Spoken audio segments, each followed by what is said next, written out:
So, last time you guys had finished up your investigations into the mountain of Farut, a ancient brown dragon who you were told to go either diplomatize or kill to obtain a staff that was within his possession. It was rumored that the staff could create forests aplenty, and due to the Divine Destroyers wanted to create their own plane, it was going to be a major item for them to have.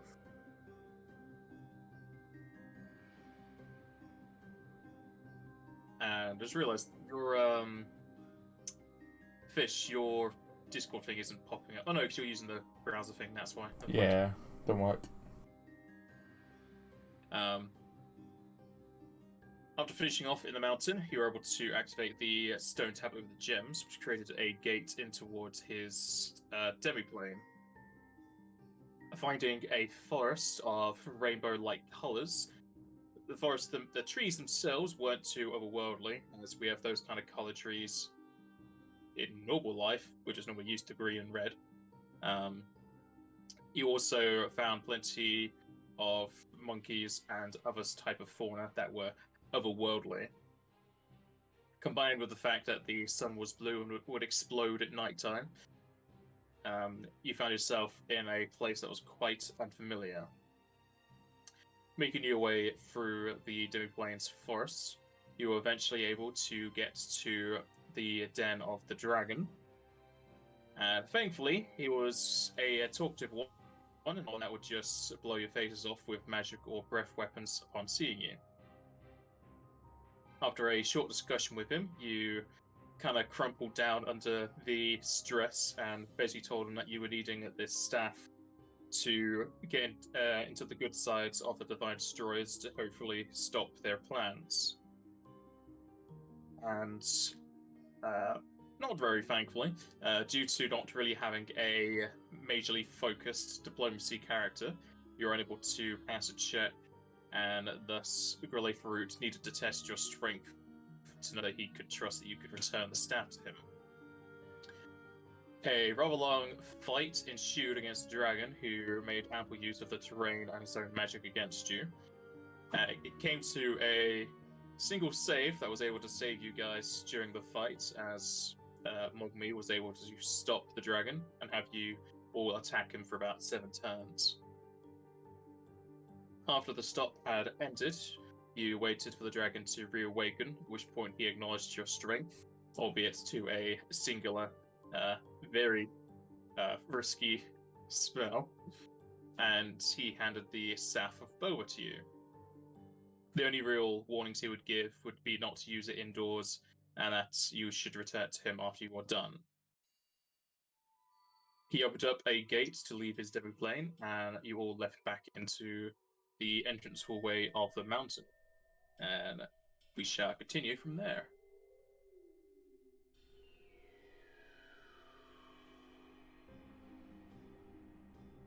So what time is it now?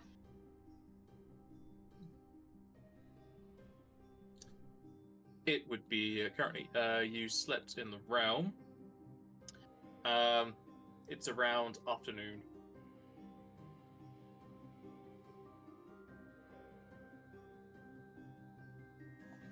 We feel like walking back, or are we just gonna teleport back? Let me teleport.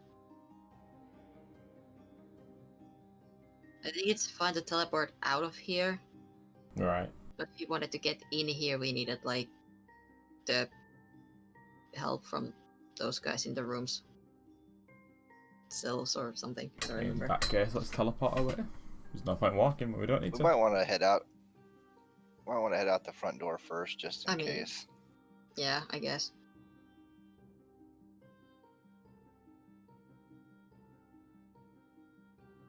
But otherwise, it was like a 1 day of chocobo riding away, and we don't have chocobos right now.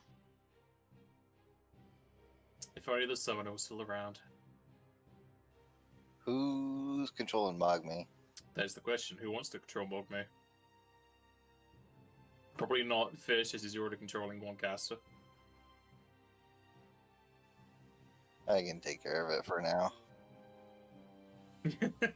Alright, I'll hand over control to your intro.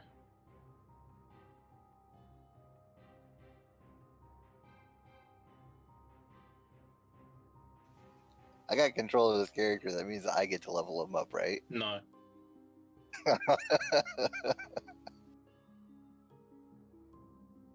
The only thing I'll allow you to do is roll their hit die. Just because that's funny. I think Jack's already like pre-rolled his or something. Let's see, he know. might have it in his chart. At least I think he did that to a previous character. Hey, he's some definitely point. done it for previous ones. He has a shit lot of backstory now. He doesn't have his living table as normal, so he has not pre-rolled.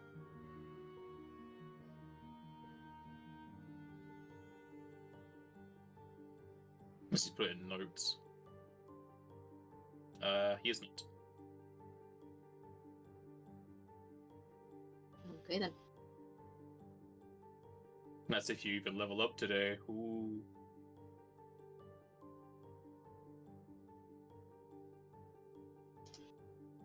So you guys leave to the entrance, then teleport back to Zrekin. Yeah, as soon as his character sheet pulls up, I'll hit the button to take the MP out. Wait, does his buttons automatically one's take the does. MP out? No. Would be nice, but a Roll20 already does a lot for you. Yeah, it does. It's really nice.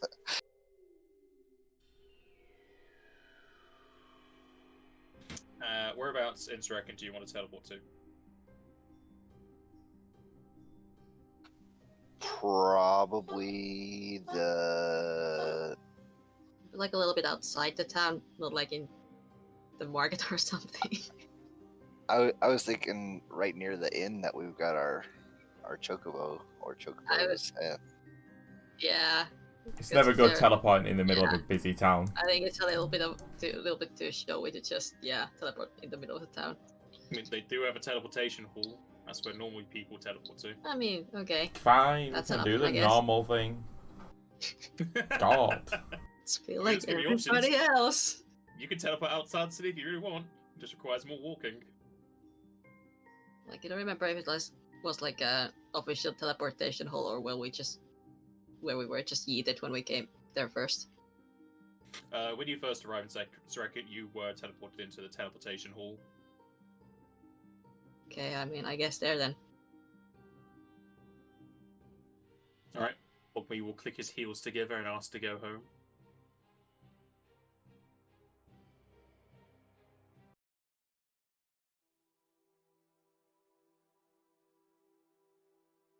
Nope.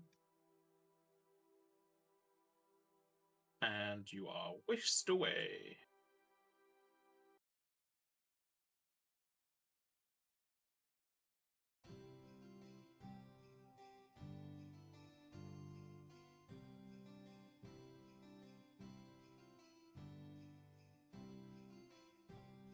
There's the button.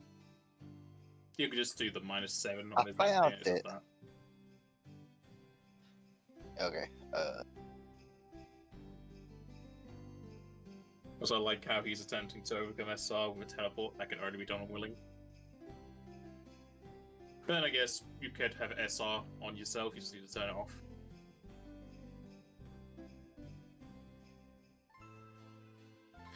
Okay, you are whisked away as Mogmi casts Spend Space and Time Greater with a 0% chance of failure unless someone interrupts you, and you arrive in the teleportation hall of Zrekin. Unlike your first foray into teleporting here, it's definitely a lot more quiet, as there's no influx of adventurers looking to join the Colosseum. Where you guys going to head off to first? Now that you're outside the mountain, you'll realize you've only been inside there for 6 hours.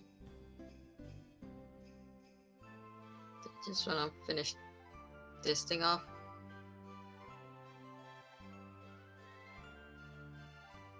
Yeah, why don't we head to the pizza place and show them the card and You don't have the card. wait around for them to show? No, Oh, you we don't have the card to go anymore? in there. But he did Oh, say I- you can just go there and mention his name. Okay, yeah, we can go do that.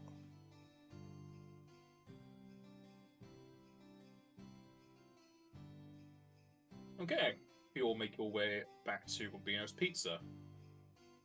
And as you move into Zarekin proper, just like in the teleportation hall, you will see a large lack of people on the streets or merriment, most likely due to the Colosseum having ended some time ago. Several of the market stalls have packed up and left, along with caravans making their way out of the city gates to return visitors to their own settlements. Replacing the rowdy markets, several art galleries and stalls have opened up, selling paintings and pictures of the Colosseum, from both the mortal versus mortal matches and the monster division.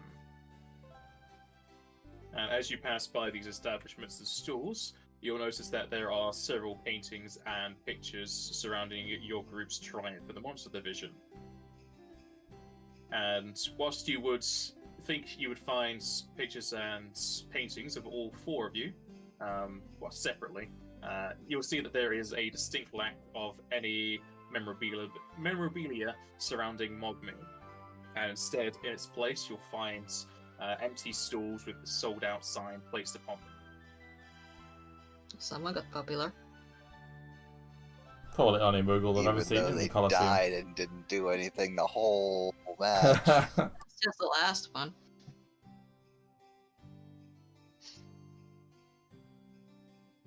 Had a little fan club going, but I don't see many Moogles out in the world fighting monsters. Yeah, that's true. I bet you those Moogles that were cheering him on probably bought Oh, yeah. everything they could find. They're going to turn out to be collector's items.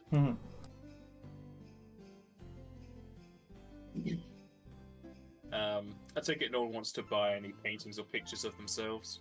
Hell yeah. I was gonna come back and buy one of the whole group if I could find one. Yeah, there'll definitely be ones of the whole group, especially the pictures, because the pictures are actually taken with cameras. I see. I'll see if there's out of just a Q munch.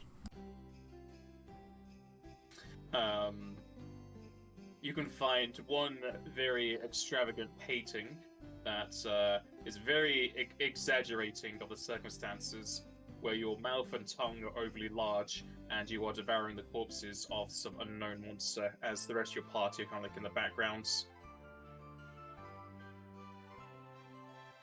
Sounds about right. Joseph is gonna try to find one that's more realistic, but Whoa. also artistic. Dream. I'm gonna buy this one.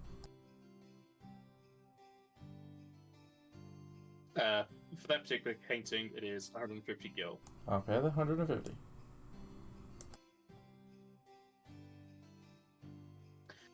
Joseph, you're able to find a more realistic, though it seems to have taken some liberties, as it's a kind of a flashy affair with Mogmi casting spells at the same time as Kumunch, as the effects blend together in both the floor and the sky above you, and it shows both you and Osa flanking some opponents. That one's perfect. That one, Is that a that's painting or a photo? Okay, and that one is 225 gil. done.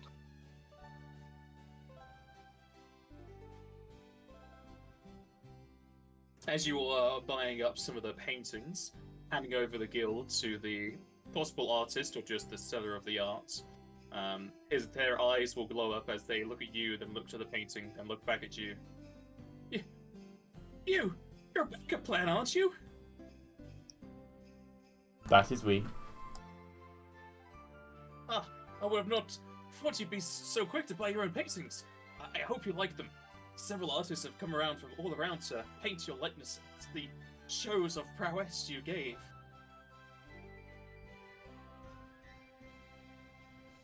I mean, I wish my mouth could extend this big. It would make it a lot easier.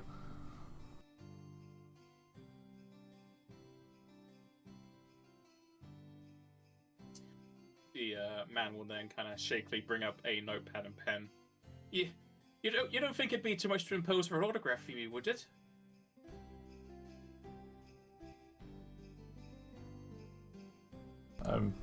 Yeah. Whose? He seems like he's motioning to the whole group. I guess so. Now the question is, do we start giving a lot of people autographs, or do we make them a rare thing, so they're very expensive later?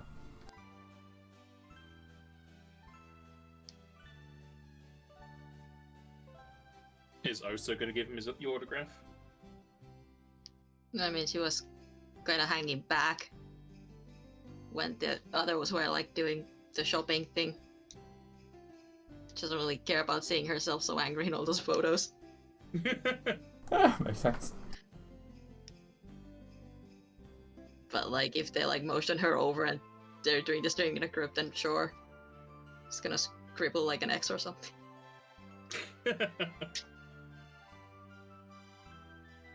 She doesn't write a whole lot.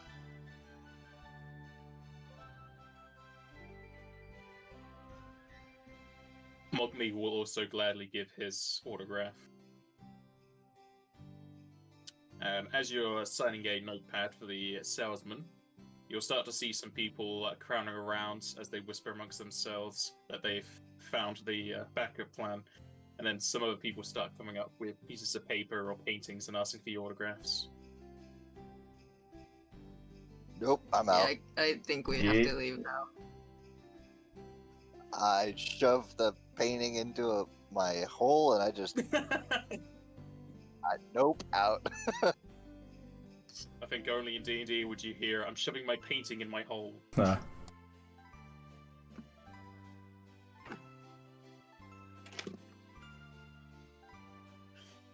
Oh my god, So guys. you guys, no battle there as you start to walk very quickly away. And as you begin walking through the city streets, you can all roll perceptions as you overhear local gossip and rumors.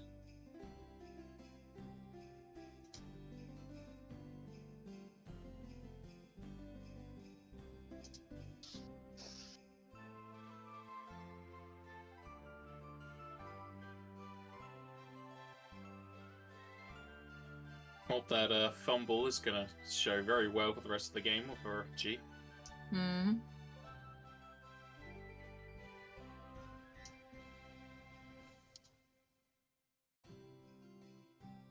What's too much typing?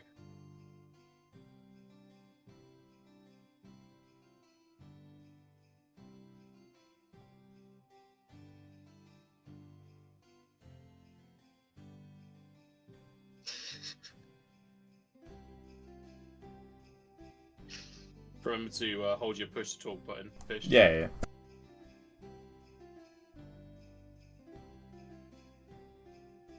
I just didn't want to. I was going to say that, but I didn't want to speak over because you were saying so. So it's like I'm just going to type it out. Okay. I mean, typing also kind of throws me off because I can see people are typing or I read text. Oh, right.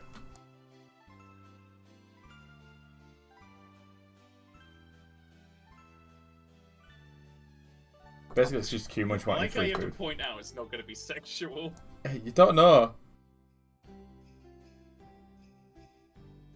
That's going to be like the small I mean, writing. if it's gonna be like a commoner, I guess I can try, but it's gonna be pretty hard to force something on a barbarian, a sneaking ninja or thief, and 2 magic users. One of which can literally eat you. Or probably will. Yeah. So, I mean... But, you know, it's nice to make sure. Basically, it's just too much wanting free food. But to also give back to the people. If they want to see us and get involved, it's our way to help them.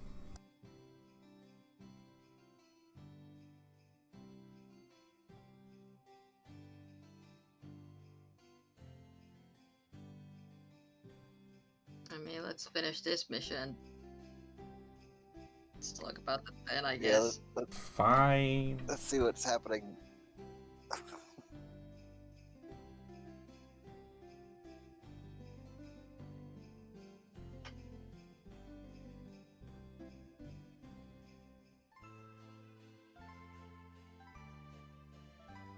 So do we hear rumors? Okay.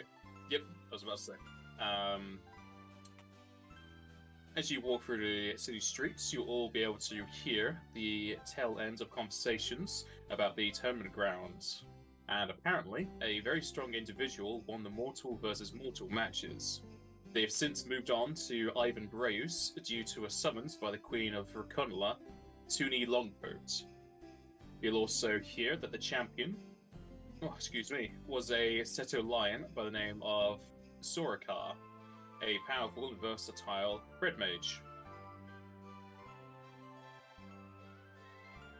And aside from Sorokar, you'll also overhear talk about how Azaem has been offering revival services at half price in the city, aiding those who fell in the tournament and otherwise.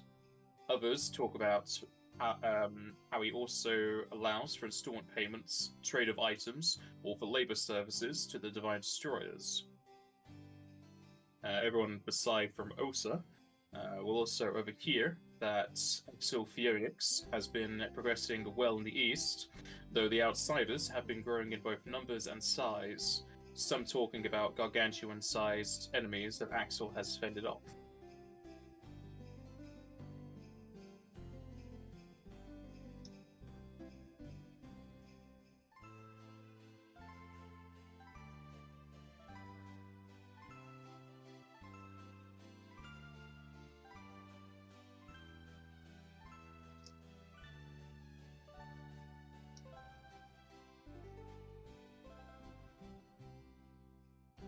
I mean, No comments or discussion amongst yourselves?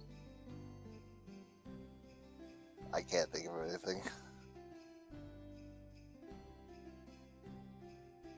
roleplay? What's that?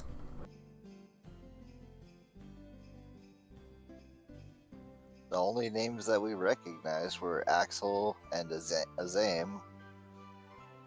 Right? So Axel's doing his job, and Azaem's offering lower priced healing type services, and also allowing people to not pay all at once. Seems like he's trying to Help out a bit. put the good face forward.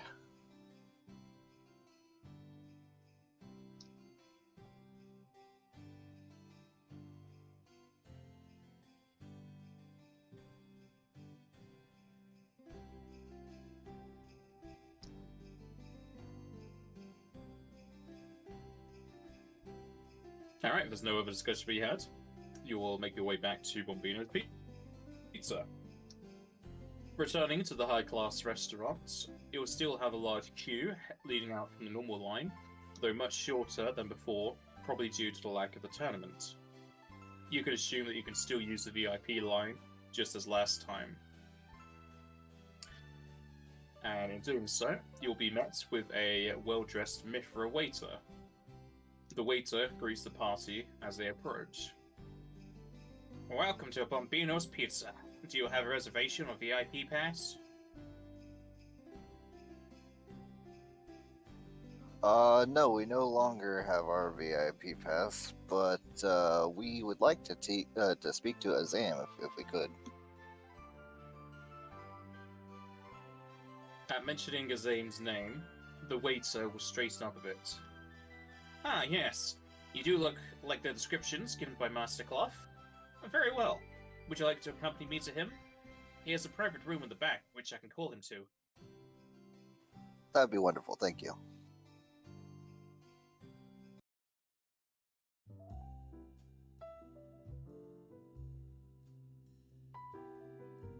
As we're walking past any table, you will see Kumash, like, drooling because of the food.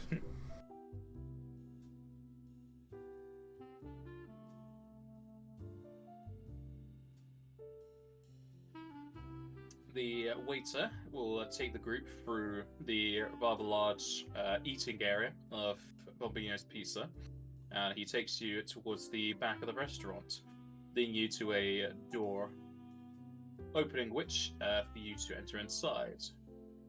The room itself is modest in size, with a large ice crystal in the corner chilling the room to a comfortable temperature.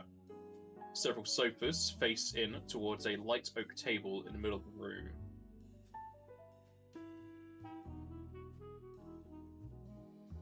No, this is fancy.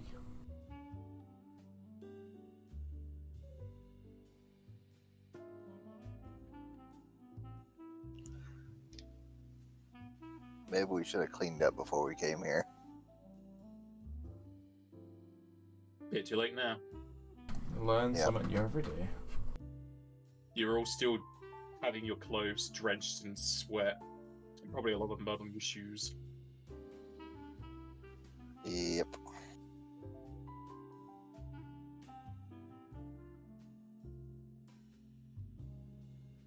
As the party makes themselves comfortable, the waiter will bow and say his farewells. I shall call for Master Clough. He should be able to see you within a few minutes. Closing the door behind him, the party are left to themselves until Azaem appears. Is there any food or drink around? No. Q-Munch goes up to the ice sculpture. It's not a sculpture, it's just a large crystal. He still goes up to it. You approach the ice crystal. The further you get, the closer you get to it, the colder it gets. And his tongue rolls out of his mouth. Q-Munch, no. And It's a then good way to lose your tongue. Don't, yeah. looks over with the very dopey look in his face, like, what? You're just gonna get stuck in it and it's not fun. Also, I don't think the staff here would appreciate you eating their decoration. Like a big ice lolly, though. That's not what that is. Yeah, that's not what that is. Oh, he's here. Don't know why he's knocking, though. He could just come in. Come in. Sorry, that was mine. Alright. It's mine. The pizza arrive. No, she brought in my laundry. I can't eat that. Speak for yourself.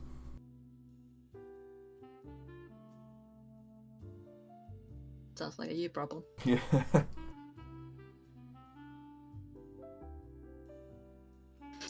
5 minutes will pass, and the door to the private room will open once again. This time with Azaem Clough entering in with a more practical attire from last time.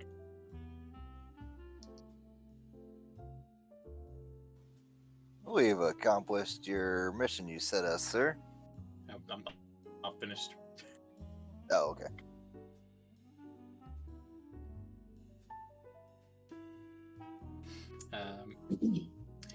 Clothed in a dark brown and black coat with skulls of golden colour manning his shoulders, Azaem's normal clothing is much more intimidating than his formal attire.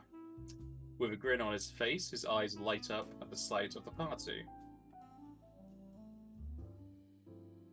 I hope this arrival bodes well to your mission.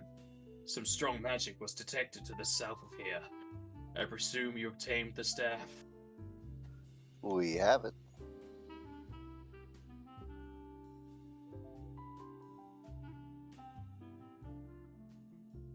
Might I see it?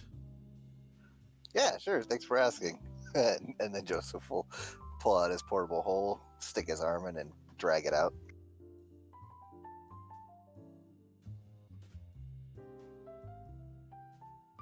Producing the staff of Boa to Azaem will have his grin turn to a toothy smile. Grabbing out to the staff, he will continue. Wonderful. The magic flowing from this staff is quite immense. I can easily tell it is the same within the tales of Grillet Farut. Does Joseph let go of the staff to Azaem? Not yet.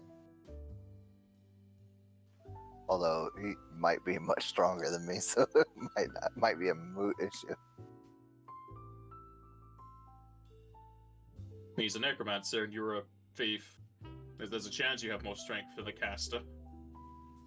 Possibly.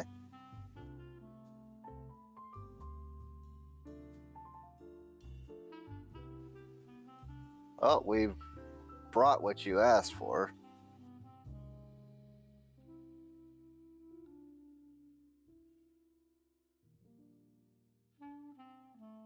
Yes, it definitely seems like what I asked for. Though I'd need to inspect it closer. Would you mind handing it over? I'll set it down on the table in front of us. With motions of his hand, he moves a wispy purple mist over the staff as he identifies it. With a slight chuckle and shaking to his voice, he will continue. Yes, this is the staff I was searching for. Handleless flora at one's discretion. The good this staff can do is unthinkable, let alone being used for a whole new plane of existence. Raising his head to the party, a gleeful and hopeful look adorns Azaem's face. What of the dragon? Relay for it. Did he hand it over willingly, or has the dragon been slain by your hands? He's still alive. We had to prove ourselves to him, and then once we beat him unconscious and then healed him, he handed it over.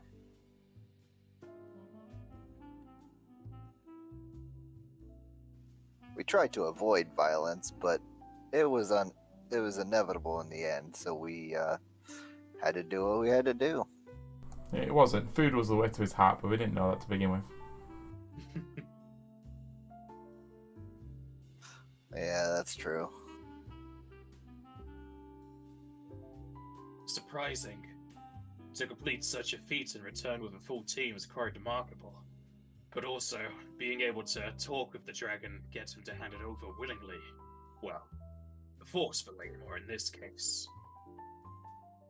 Your ability in both those areas will be a valued addition to the Divine Destroyers.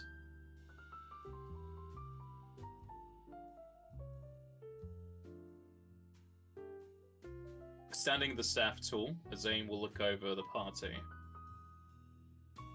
As you've brought me the staff at my request, I shall extend to you all invitations into becoming members of the Divine Destroyers. With such a task under your belt, you'll go far in the group. So much so that I will introduce you to another lieutenant in our ranks. But first, your reward. Please, accompany me to the basement levels. It is where we keep our effects.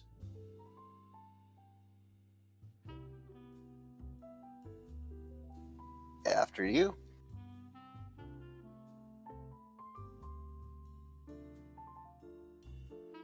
Opening the door once more, Azaem will lead the party to another door in the back of the restaurant, and it leads the group to a large staircase. Taking the staircase down, the party will descend what seems like 50 feet before reaching a set of large metal doors with no handles or keyholes. Azaem will raise a hand to the door and cause a pulse of magic to hit against it, creating a low-toned reverberation. The metal doors shutter into life and raise upwards.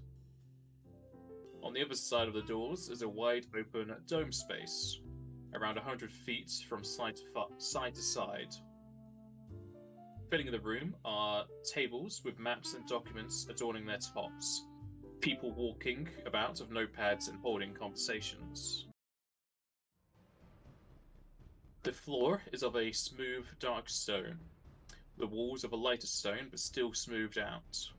Several torches light up the room with iron stones following each member. A few of the members notice Azaem enter, giving a slight bow to the necromancer. Turning to the party, Azaem holds open his arm to the room, addressing the group. Welcome to our Srecken Hold, one of many sub-bases of the Divine Destroyers. This place is mostly for helping the locals, as well as recruitment for new members. Due to my relationship with the settlements, I was deemed best at bringing in new blood. Waving his arm, he motions the party to follow him. This place was set up about 3 months ago. It used to be a mobile operation, but we felt it best to solidify the position. Plenty of those here are people I have revived, wanting to work off their debts, or those who have feel indebted to me for their renewed life. Sadly, some were severely maimed in their deaths, so hope to raise money for regeneration services that I cannot provide.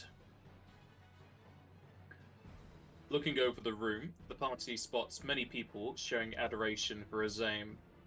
Among them are completely healthy individuals, alongside others with severe burn marks, deep scarring, and even missing limbs. Walking through the dome room, the party enters into a hallway far end, passing by several rooms with medical beds, spellcasters reviving people, and tactical discussions into the local areas. Passing by a rather large room with glass windows peering inside, the party will see a small army of undead in restraints. No need to worry about them. Those are the undead I've made from local monsters. They are to be used as an indiscriminate force while attacking enemy forces, outsider incursions, and monster camps.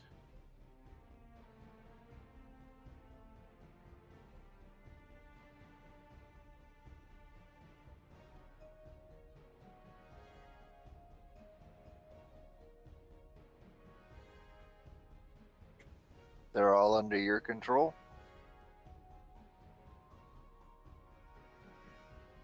No, not all. I would have to be some sort of demigod to control this slew of undead.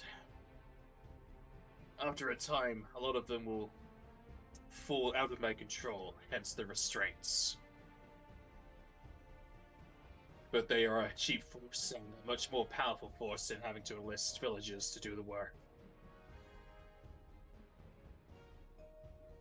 And disposable, too. Yes. You could also see it as recycling, as the monsters were already dead. And if they weren't already dead, killed by hunters to protect themselves.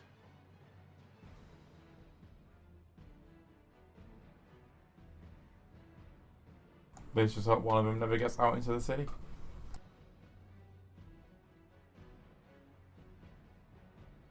There's a very, very low chance of that happening. There are plenty of other undead in there that are definitely under my control that would seize the ones that got out.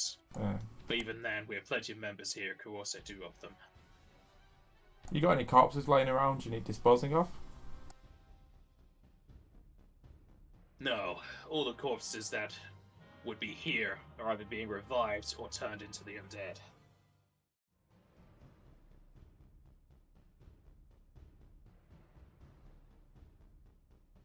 Quit trying to get a free meal, Kumunch.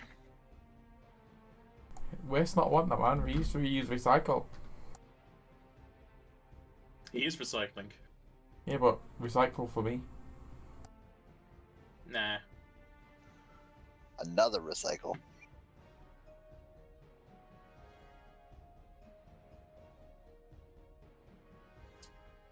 Moving away from the undead chamber, you continue following the hallway as the same turns to the left, opening up a set of large double metal doors, these ones having handles. The new room contains several benches and tables in a clean waiting area. The other half divided by a half wall and security fences. Several counters set up for transactions. Behind the fences, along with the employees tending to people wanting transactions, are sets of cabinets and large containers. The party can see several items or gil taken out from the containers and passed through the fence.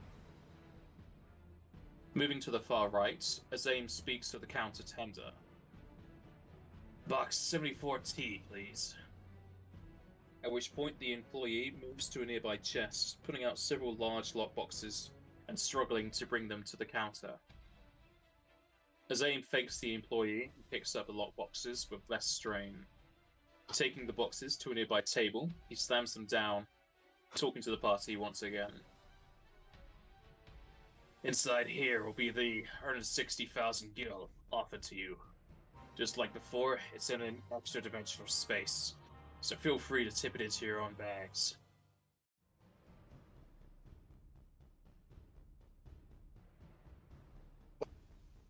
Yeah, we got a couple of different ways of doing that.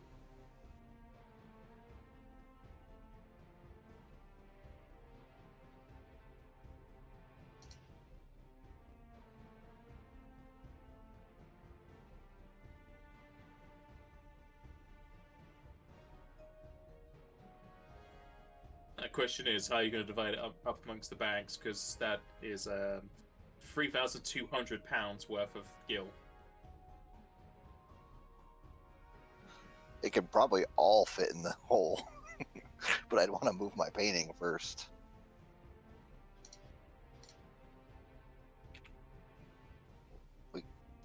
We can divide it up later.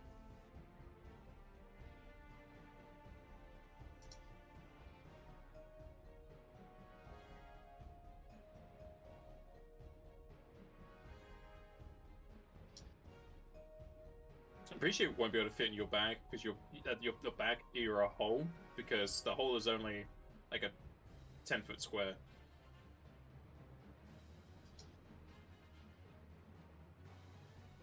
I don't really know. It's an extra dimensional space which is 10 foot deep, Right. and 160,000 coins would make a very tall mountain of money. Yeah, I'm trying to conceptualize it right now.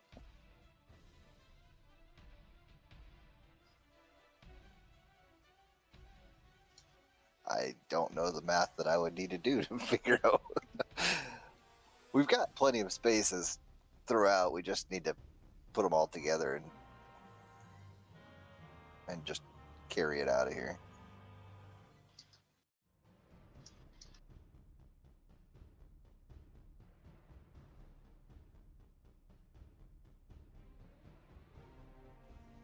Osa's got the big bag as well. Yeah, I got plenty of bag of holdings. It's just The level 4 bag of holding only holds 1,500 pounds.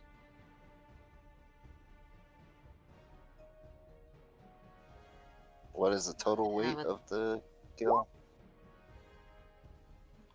3,200 pounds.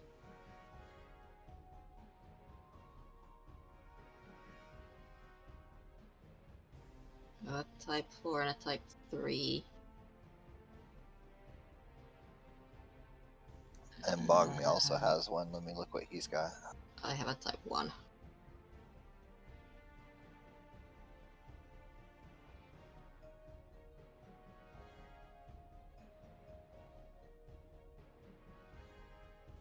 Bogme has a type 2.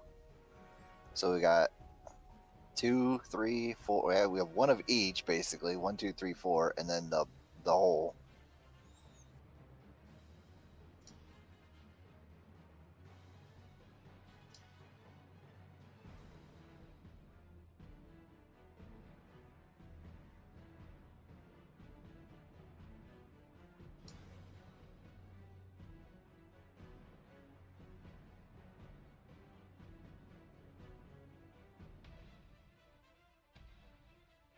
If you combine all your bags together and the whole, I'll just say you can have all the money.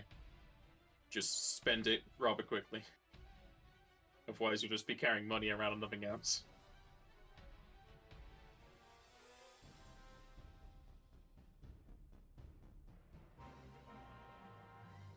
To taking the Guild, Azaem will talk once again. Not to presume too much, but I would like to think you're geared for your next mission. It won't be until the day after tomorrow, so you'll have time regardless. I will have you meet with my close ally, Dranben, who is currently stationed in the city of Siston Hold, to the northeast. I will arrange transportation at the time. Until then, you're free to come and go as you please.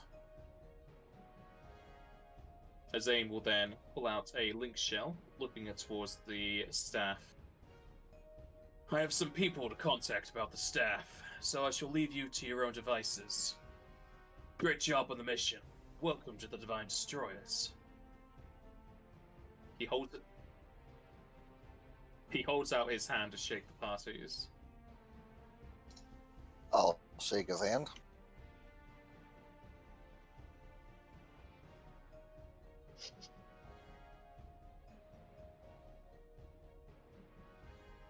Yeah, I shake his hand. Did anyone have any questions before he leaves? Can you tell us anything about the next mission? Anything specific we should prepare for? Drownband himself will have the specifics, though as far as I can tell, it's probably to be collecting some supplies to create another item. Most likely you'll be fighting something again. Is there a chance of negotiating our way out of the fight and still accomplishing a goal? I am not aware of such. Drownband will have more specifics, though. Alright.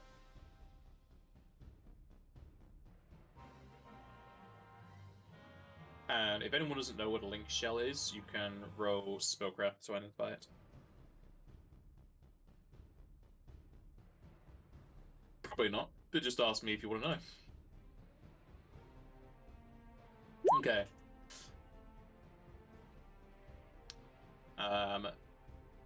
This is the link to the link shell. A link shell is basically a mobile phone, but it's a magical version. It uses the sending spell.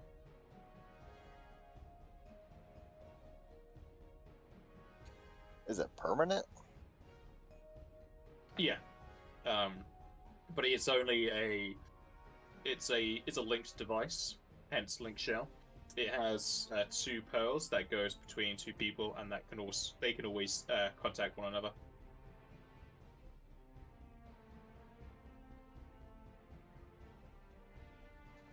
Cool. So he gave us a pearl, right? No, Oh, he gave us the shell itself? no. He's putting it out for himself. He said he needs to contact someone about the staff. Oh, gotcha. He's Okay. pulling out his own cell phone, Yeah, I see. showing off What? his gear. one of those flip phones.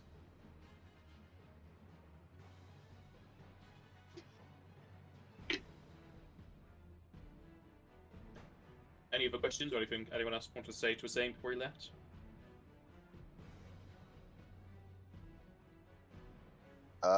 Do you have somewhere you want to meet us tomorrow and at a specific time, or will you come and find us?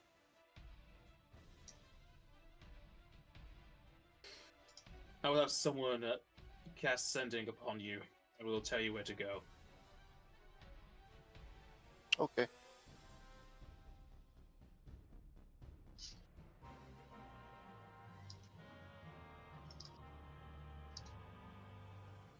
Feel free to come and go throughout this facility as you wish, and I shall wish you luck on your mission with Drownband. Thank you. Azaem will then leave as he takes the staff and himself to an adjoining room.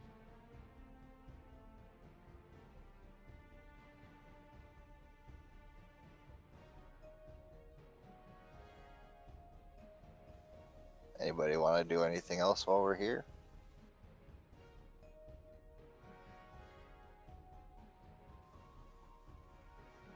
Right.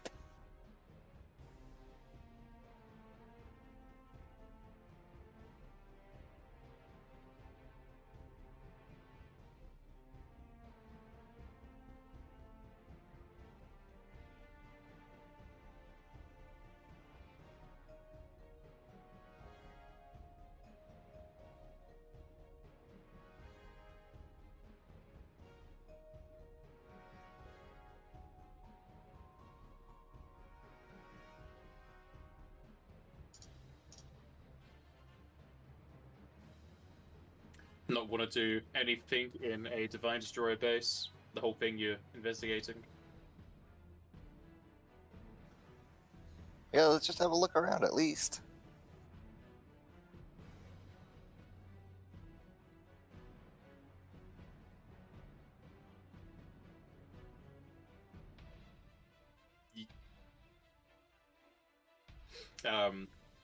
You know, it's basically a spell trigger to open up the door. The door itself had it's kind of like a password.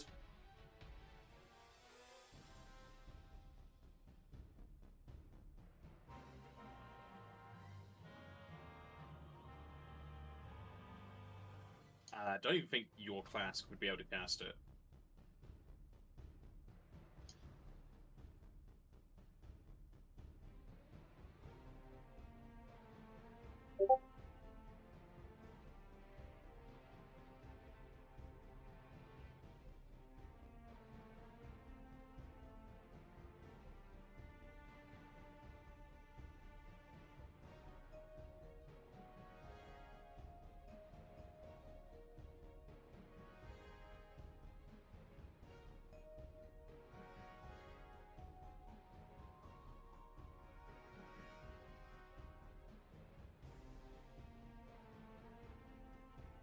As you all sit in this bank-like area, more people come and go, either handing over items to be put into the containers or taking out Gil.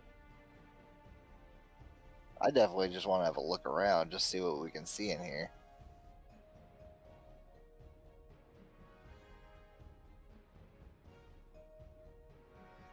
You doing that by yourself? I'll tell everybody else what I'm doing, and if they want to join Do me, you they can. want to be discreet about it, or do you want to just be in a group? So I can just go wait back at the inn if you want to, do this thing by yourself. I'm not gonna snoop. You know what I mean? I'm just looking around, see what is out for everybody to see. Walk around.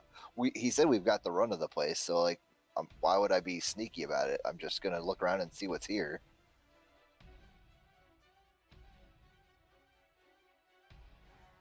Yeah, okay.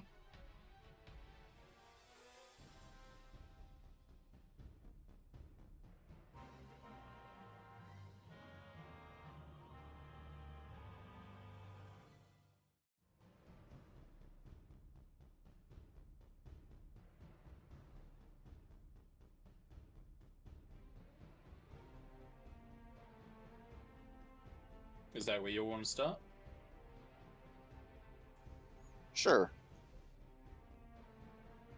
Okay, you'll make your way back to the dome room, as it's the same size as before. People are milling about and talking amongst themselves.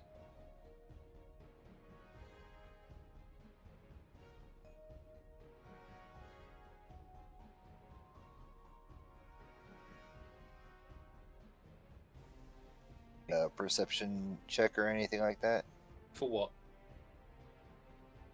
to look around, see if there's any maps or anything like that that's out in the open. There's no perception needed for what's in plain view. The maps are huge. Okay. All right. Is there any markings or distinguishing features on them? Are you looking for anything in particular? I'll look at the map and see if there's pins with names of places or people. Anything that just might be useful. As you move over to one of the maps of the tables, in a very war room-like manner, it has adorned atop it several figurines, though a lot of them seem to be impish horn-like chess pieces. And whilst they seem to be very haphazardly placed, a lot of them are concentrated around Valcross Heights and towards the east of Daragonar Manor. Several pieces of paper are also pinned onto the map and the adjoining table. Plenty of notes noting the time and what types of outsiders have been spawning out of portals. Looking over the dates and the things on the map, you can see that the sightings of the outsiders were very random, just like how they were haphazardly placed. Though as time has progressed, it has got more and more situated within the east, especially situated around Falcross Heights. One major point is a pin in Derriganar Manor, where it makes note of the outsiders located there, or the corpses thereof. And from what you can tell, it seems they've also been tracking the portals that the Nefel army have been opening up for Axel, though there's no real notes as to who, if they know what is causing them to spawn there. A lot of the notes are also pertaining to, apparently there is a catalyst within Varacross Heights itself, or somewhere towards the east, that is making all these portals spawn.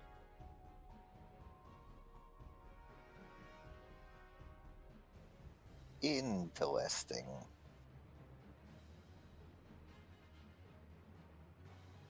As you're looking over the map, a human will walk over, and similarly to the other people here, he is definitely maimed beyond normal repair, except for very high level regeneration magic.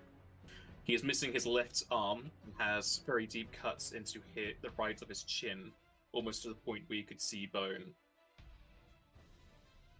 Ah, you must be the lot from the Colosseum.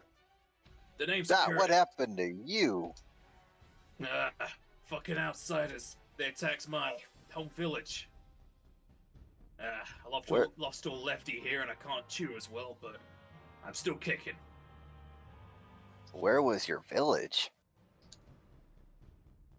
My village used to be towards the southeast of here, about 3 or 4 days' ride via Chocobo. Bit too far away for any bigger settlements to come help us. Place is all wiped out. I've got Azaem to thank for being able to walk still. Yeah, it looks like it. But hey, I'm a right-handed man anyway. I can still get some jobs done. Eventually I'll get all lefty back, but until then, we're helping the Divine Destroyers settle up all this outsider business. Seems you're also interested in it. Yeah, just out of curiosity, what's it going to take for you to get your arm back? Quite a lot of gil and quite a lot of traveling, sorry to say. It generates quite high-level magic. And that's something that Azaem can do, right? Sorry to say that's outside of a necromancer's normal kit. They're great at bringing people back, but not always in the best of conditions. And sadly, he doesn't know full life, which would have given me old lefty back. But no complaints here. Walking amongst the living's better than walking amongst hell. That's true enough. So how did you come here then? He healed you up and then what? Just dragged you along with him, or?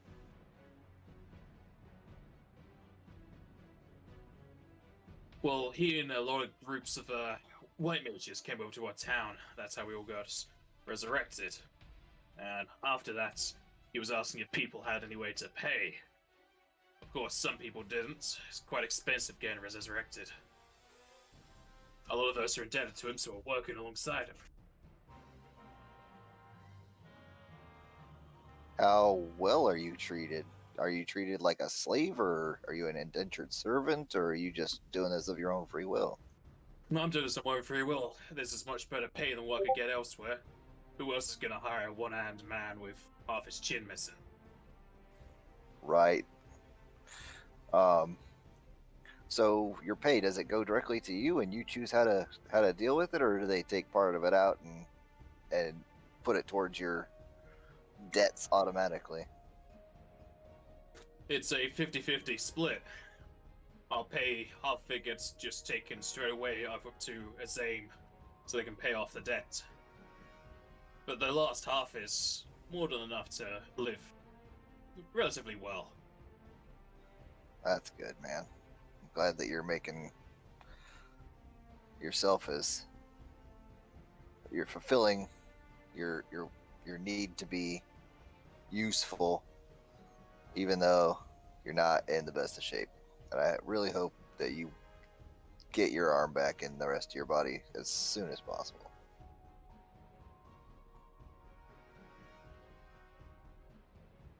Well, definitely fills up my spirits knowing we got good guys of you in our group. It's not too long to go, only about 1,000 gil. Good. So sorry, I got distracted because your appearance kind of scared me a little bit. You were coming over here to say something? Yeah, I see you're interested in the outsider map we got here. You guys been dealing with them?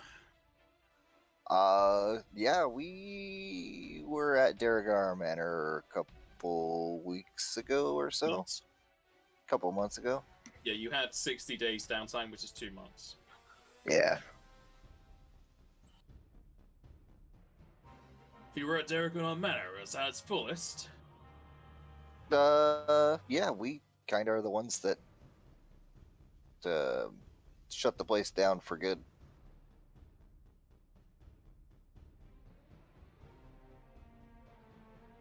Well, if what you're saying is true, there's plenty of people to be thanking you. As far as I can tell, apparently Erna had some kidnappings and murders to do with those outsiders. Lots of adventurers lost their lives in the manor as well.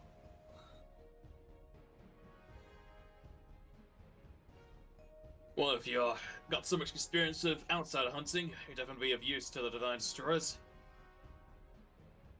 But as far as I know, I think Shirshir's holding all that stuff. Sorry, who was that? Shirshir. She's one of the lieutenants up in the higher-ups of the chain. Talks directly to Wyznwyb. These people are new to me.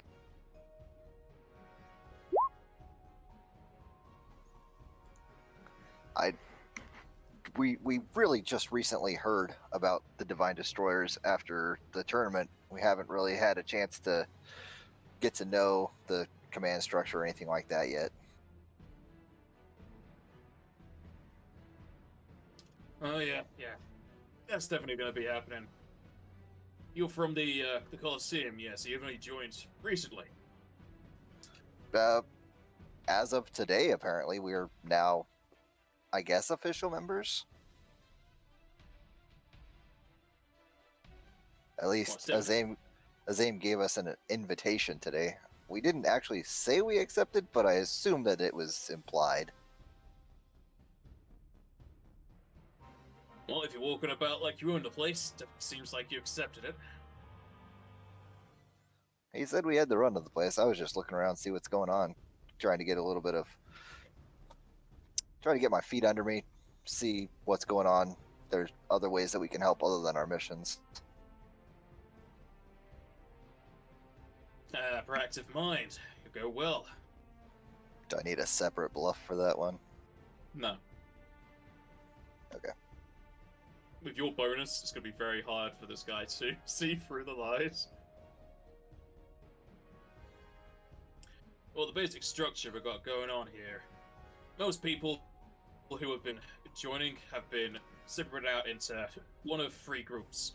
We got investigators, fighters, and prayers. Investigators, you'll see a lot of them about in this room. We're formulating plans and collating data. It's all about those outsiders, monster sightings, and whatnot. We're also looking into items that will definitely help with the creation of the new plane.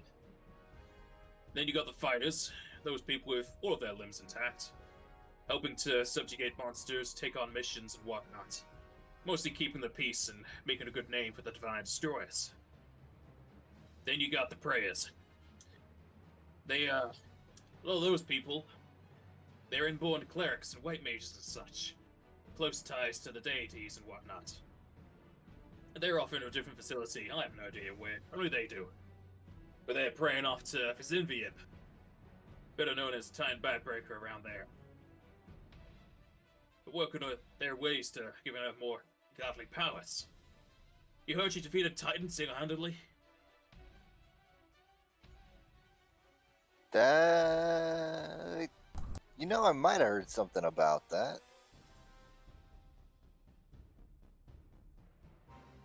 Well, as far as I hear, it's truth. And apparently she's found some way to amplify her powers. And for some weird domain controlling stuff, she's able to get power from prayers. Kind of like how deities get theirs. It's quite remarkable, though a bit too low end to know any of the specifics. I was mostly just a farmer for now.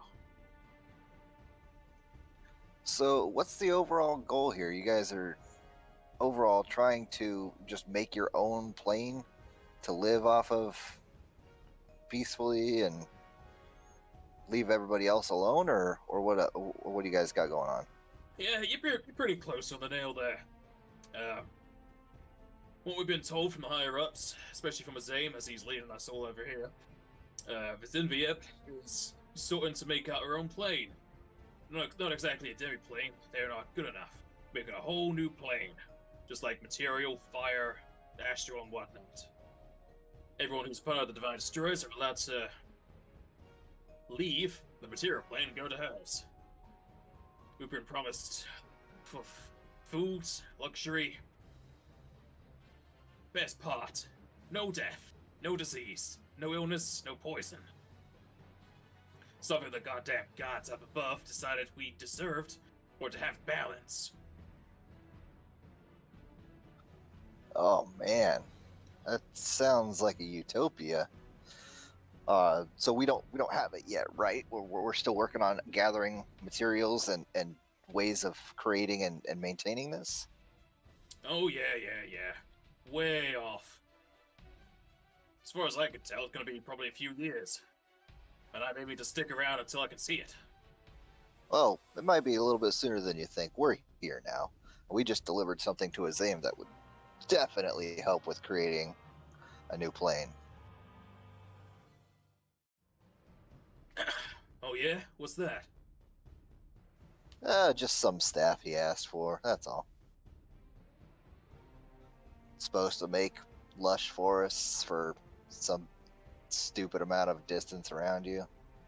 Something. I don't know. I'm not the magic user. I don't know what magic stuff does other than what I got on my equipment. Ah. That reminds me of something. Joseph was saying something about a staff earlier. Hey, Joseph! He then waves over to an Yes? table. Then he notices you reply to him. No, not you. Joseph over there.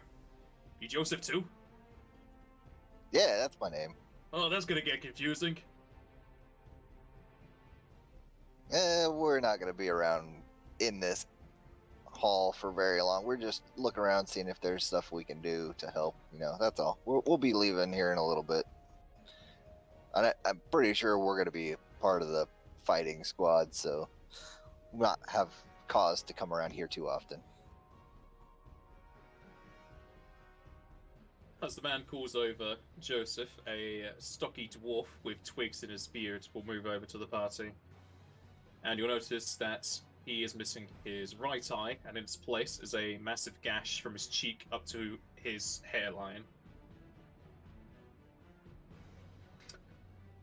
Ah, what's the problem over here, guys? You got no followers here. What's your position? No. These guys are new recruits. They're apparently all special, like. I think they brought that staff you're talking about. You don't mean to say you brought the staff of forests? Yeah, probably. That's kind of what the thing that we brought back is supposed to do.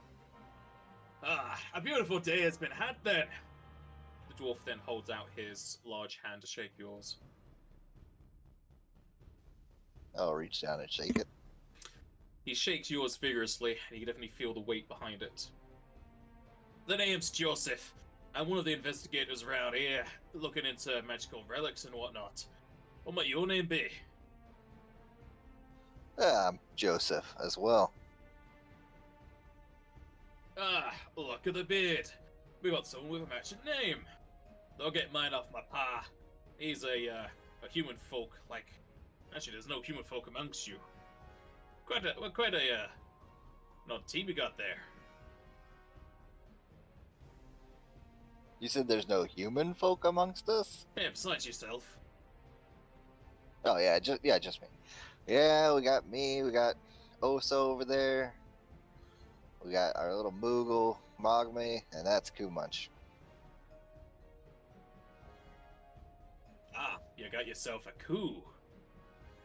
The dwarf then puts a hand into his beard as he pulls out a wiggling lizard. Hey, Kumach, catch! The Go on. dwarf then throws the lizard into the air for you. Straight up frog-like tongue reflexes. Yep. As you get the lizard in your mouth, it crunches with a mighty texture, and plenty of fluids seep into your mouth. It's rather spicy for a lizard. Huh. That's a spicy meatball.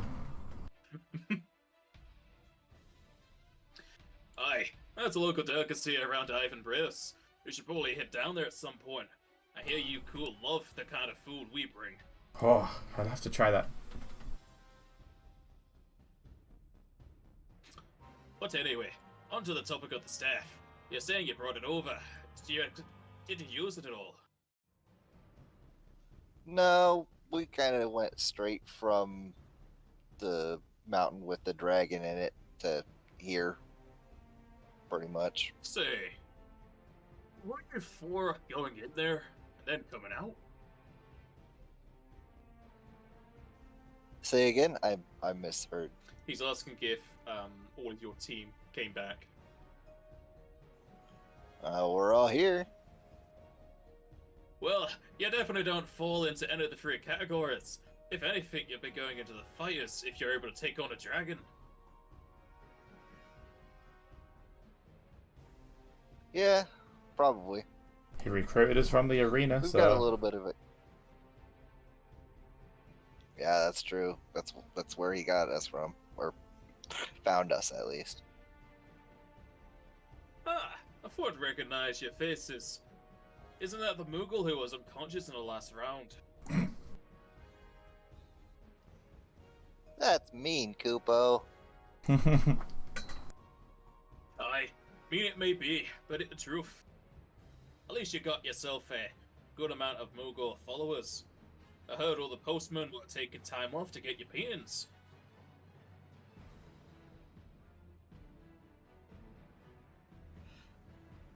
Yep, all of my paintings are gone, Kupo.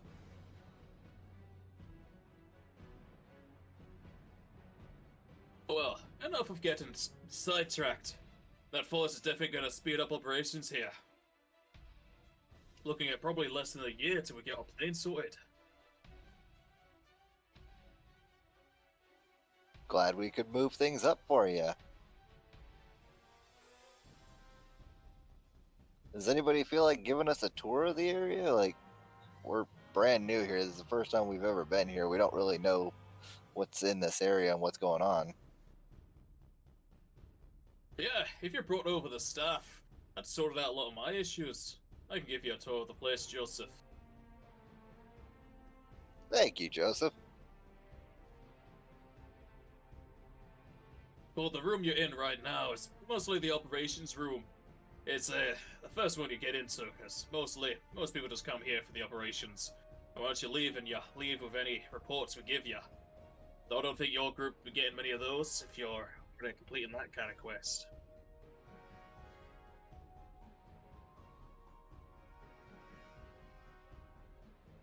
As you can see from this table and a few of the others, we've been looking into quite a few different things.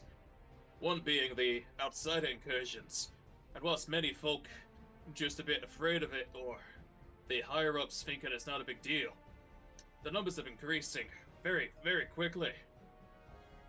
Gods be praised, or damn them with the fuckers, that we have Axel around, being able to take care of the outsiders when they've been popping up. You guys have recruited Axel Phoenix? What? No, he's been doing it out of his own thing. He's off towards the east. Have you not heard? I've heard of him. I hadn't really thought that he was helping you guys out, but I guess he's not. He's just kind of doing it for the good of the people, right? Yeah, if we had Axophionics on our team, we'd get our plane in a few days.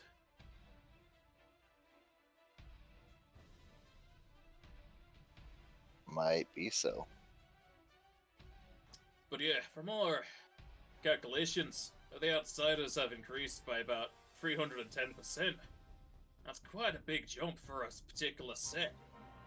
Some of us theorizing we might be getting a Hellgate open up at some point, just letting all the Abyss walk in. I hope that doesn't have anything to do with us taking out Derek on our manor. Who's to say, lad? It could have been many a factor. Without us being able to investigate the site or talking to anyone who had, we wouldn't know for sure.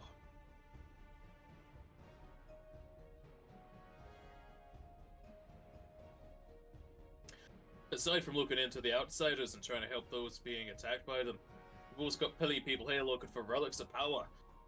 One of them being that Staff of Forests. It's definitely going to help the plane setting up all the flora and whatnot. Though there's plenty of few other things we're missing. We're missing wildlife, we're missing water, and a lot of luxuries that we've been promised. So we're looking into relics that can produce these kind of things. A lot of these items and effects can actually be done by summoners, but they're vastly limited. Looking for the relics that can do it at will.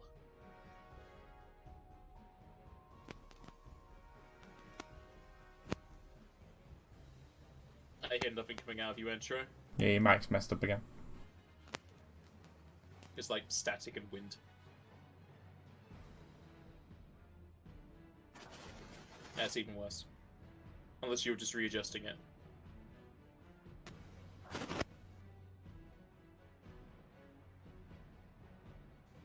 Still nothing. Now? Oh, I can hear you now.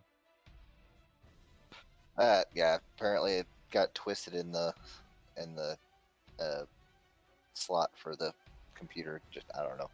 Anyways, I completely forgot what I was going to say.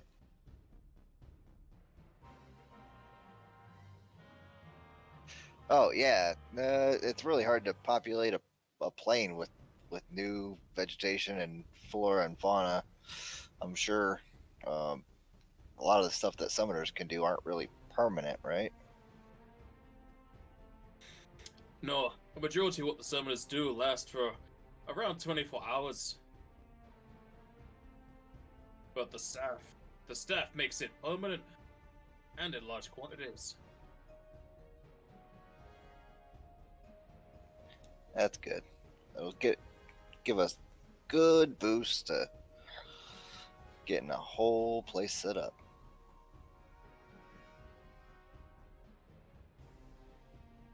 Aside from the relics, we've also been looking into local quests and hunts and whatnot to help fund the organization, as well as just build a reputation. We're getting new recruits daily now.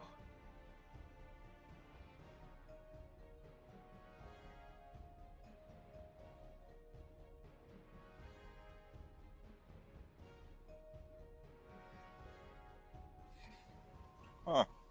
So, what else we got going on in this place? Anything interesting? Well, we got the medical ward. Though I don't know if you're too interested in seeing people being patched up. I got a spell that could help a group of them at once.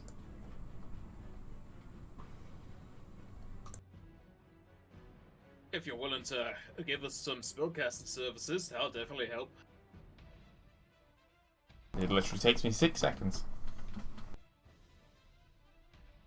I'll take it down there then. What?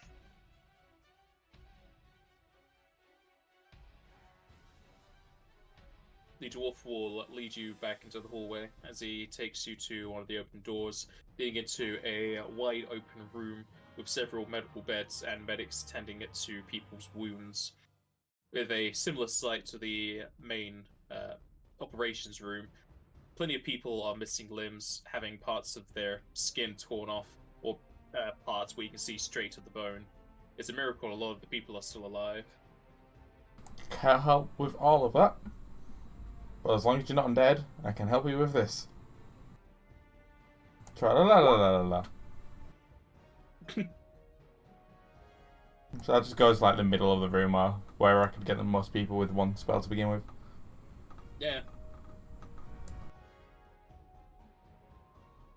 You sprinkle water across the people near you as some of their wounds and gashes clear up, and some people awake from unconscious states as medics move to explain the situation.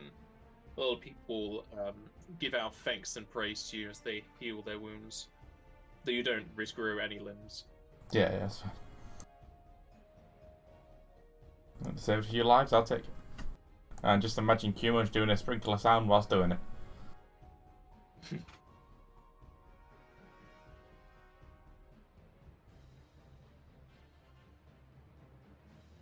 Ah, I just imagine. that's quite the spell you got there, cool much.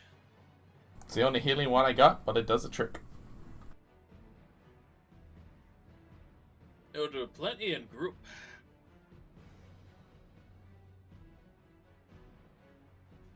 Yeah, it's been a lifesaver a couple of times.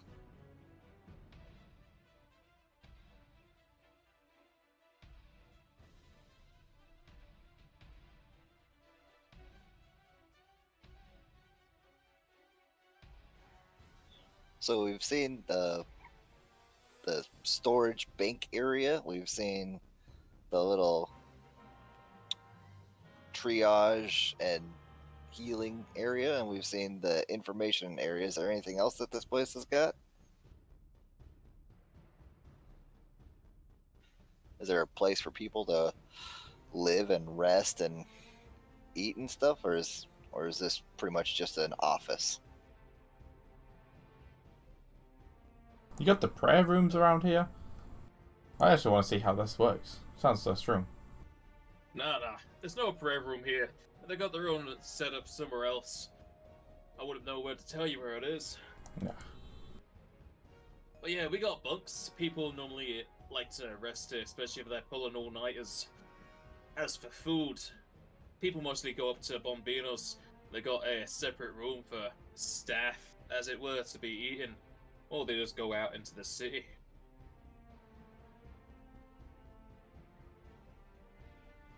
So it's kind of like a little commune then. Close enough. Only thing aside from that, we got a short little library down here. It's mostly for investigating purposes. We're collating a lot of information about outsiders and other planes. Ooh, I'm sure Mogmi and Kumach would like to look at that. Could have a quick skim through the books. See if it brings out.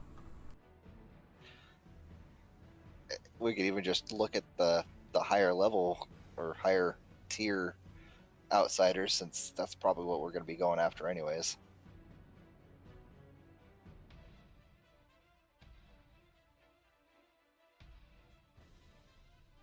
Well, if you wanted to take a peek at the library, I can take it down.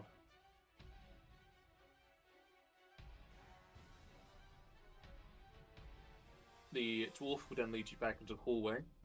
Passing by the bank, he'll lead you to the far ends as the doors open up into a wide open underground library of sorts. The bookshelves reach up to the ceiling, carrying amongst them several different types of books. As far as the eye can see, they're all fact and statistical books, with very little being towards fantasy. A few of the tables are already set up with people researching into the books, and others making notes into their own notepads. This is the library. You have free roam of the books here. The only thing that is a rule is not to take it outside the facility. We all gotta be using the stuff.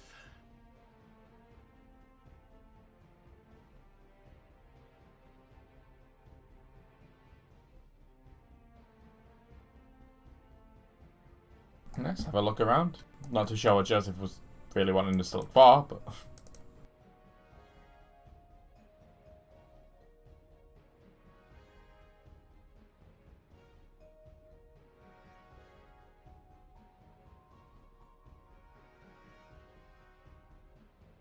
do you wish to look into the particular demon you heard Axel fight against?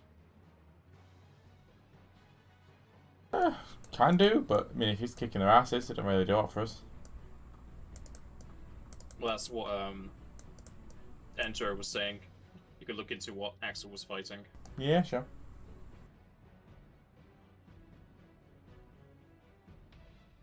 Alright, you can give me a knowledge claims.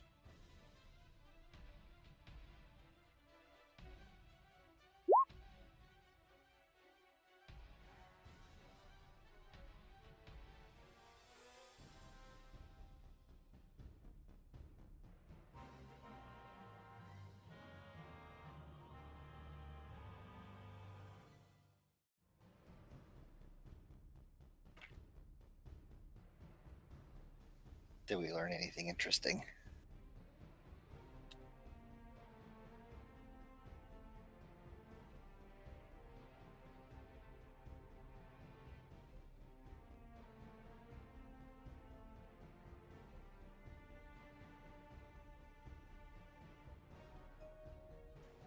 Can you guys hear me? Yeah. Okay.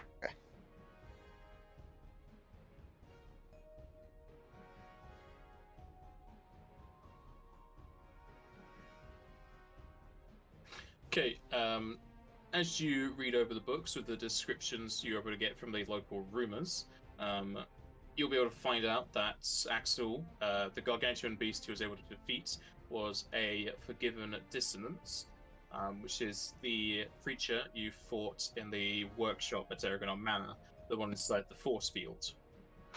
And as far as you remember, that one was a huge one, so you realize that it had been either an apex of their race or something that was imbued with magic. It being gargantuan would definitely mean it was a lot more dangerous than the one you would face.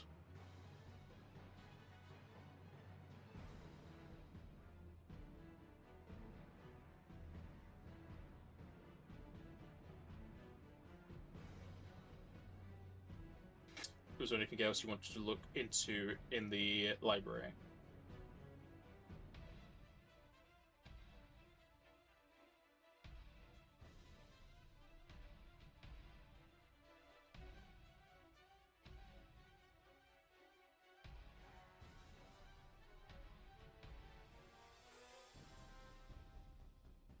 Andrew? I'm here. So you just don't have anything you want to look into in the library? No, I was just thinking like the two with the higher knowledge levels could try to, get some pre-knowledge on any higher up outsiders that we might potentially face. These lords, that's too broad of a question, really. Like,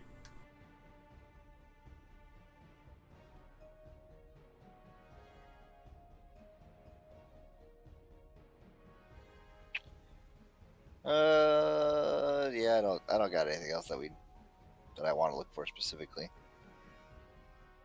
Can we fill in any info we already have in our Monster Compendium? Can use the library to fill up some of that stuff. No.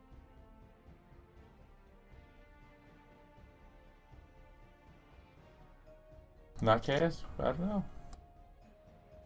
Ah, cool. All right, is there anything else here that might be interesting for us to look at?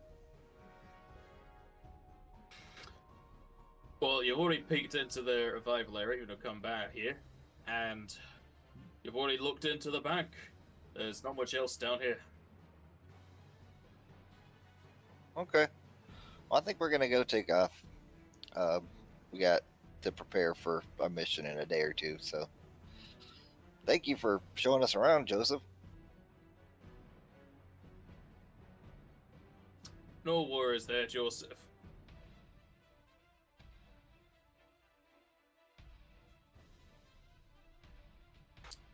Joseph the dwarf will then return back to the operations room. So we have a bit to talk about then, away from everyone else. Yeah, I think it's time to head back to the inn or whatever. Alright. As you make your way towards the metallic doors leading out, one of the nearby members will walk up to you. A very tall aura. You're the new recruits. You need a special card to get in here. He then puts his hand into his satchel. He brings out 4 cards of silver color. Those, as you feel them, you know they are certainly made out of card. All you gotta do is place those face first against the door and it'll open for you. Excellent, thank you.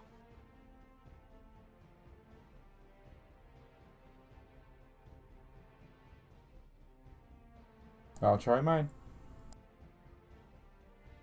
Placing the card face first into the door, you'll feel a vibration in your hand as the door starts to raise up.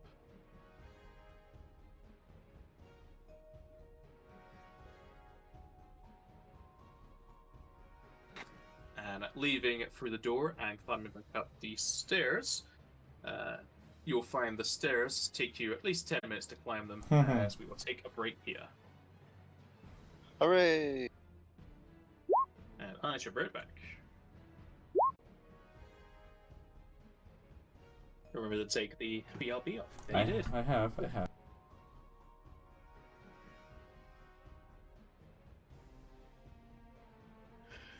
So, returning back into the city proper. What are you guys gonna be in the market for with all this money? Literally what I was just talking about, and we came up empty. Not entirely empty. I do need a headband of persuasion, or a headband and a circlet for charisma. So circular of persuasion, which is 4,500, and the headband of alluring charisma, which is 32. What variant are you going for? Plus 6. That is 36,000. Have you got the money for that? Well, you just got 40,000, so I hope so. Okay, then yeah.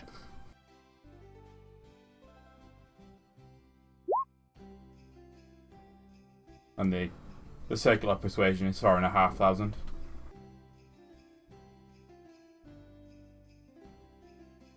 So we split it all up already. It's 40,000 each.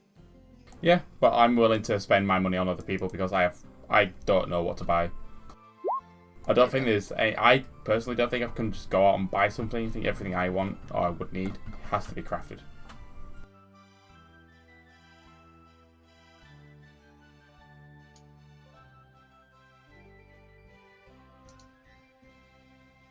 So if I can find those things, that would be 40,500. Would I be able to find those things here in this city?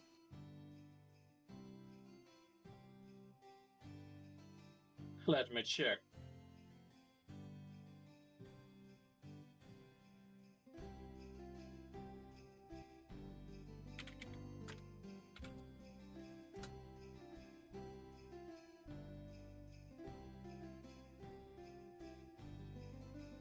You can get the Circle Persuasion here, but they won't have the +6 Charisma. We'll teleport him back to Nifel. Yeah, would I be able to find it there? If you teleport to Nefel, yes, you could buy it there. Excellent. Mogby and I are obviously going on a little trip. Does anybody else have anything else they could possibly want? I'm just looking through them, so tourism stuff. I don't have any ideas right now. Noble wands, alchemical items. Do wands go up to 4th level or 3rd level? 4th.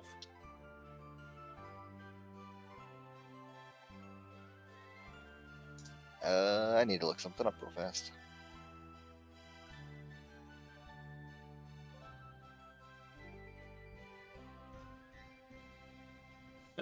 At the bottom there's tables for them. The 4th level ones are 21,000 gil.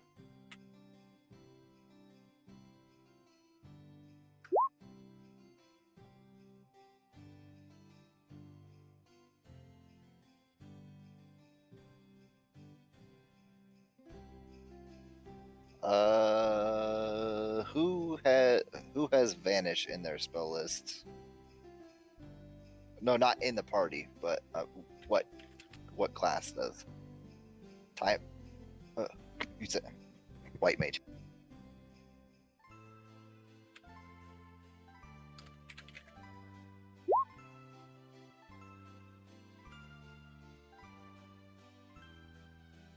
Time Ace does not have Vanish.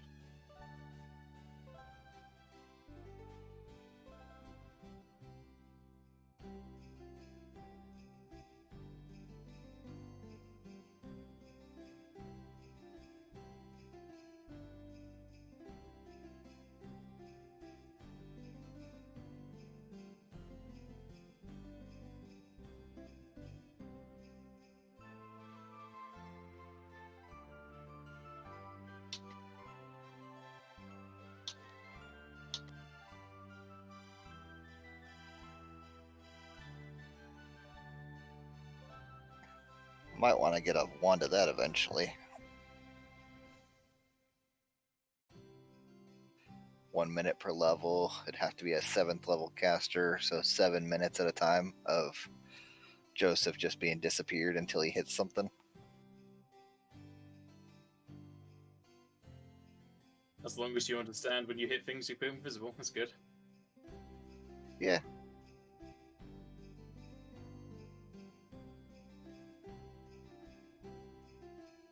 Unless the does a very specific thing, you can just buy them.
That would be a good thing to have as a last resort, I guess.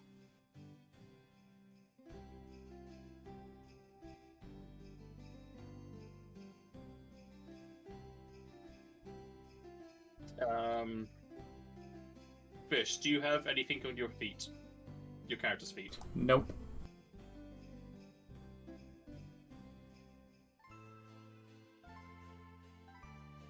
Since you were talking about it, there are sprint shoes. They give you the improved initiative feat and an extra 30-foot movement speed. That would be nice. Say half the time I struggle to get in position to do my spells as well. But I need to borrow money. Well, as far as I can hear, people don't know what to spend their money on. Yeah, I can lend you the whatever you need.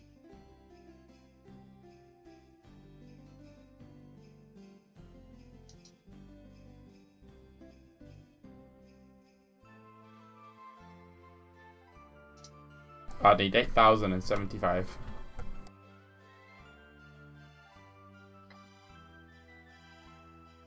Yep.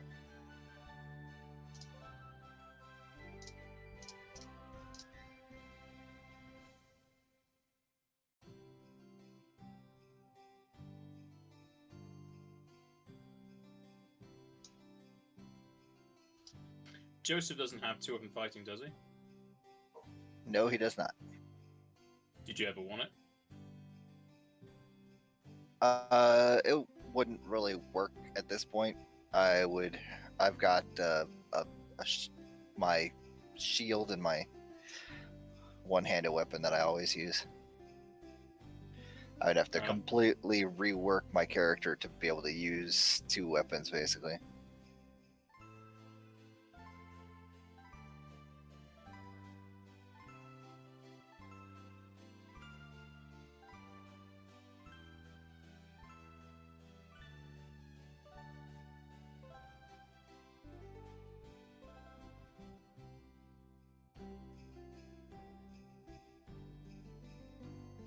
I'll buy the sprint shoes then.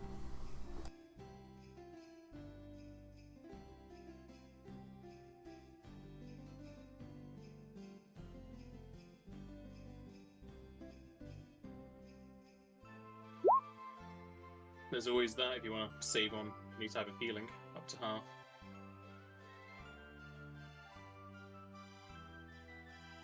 That's actually really good for his price as well. Jesus.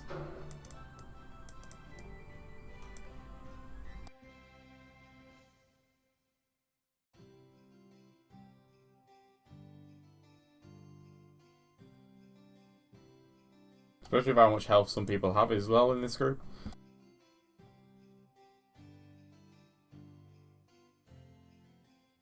But If this you is... also want more saves, you can get that for one type of save. Oh, shit.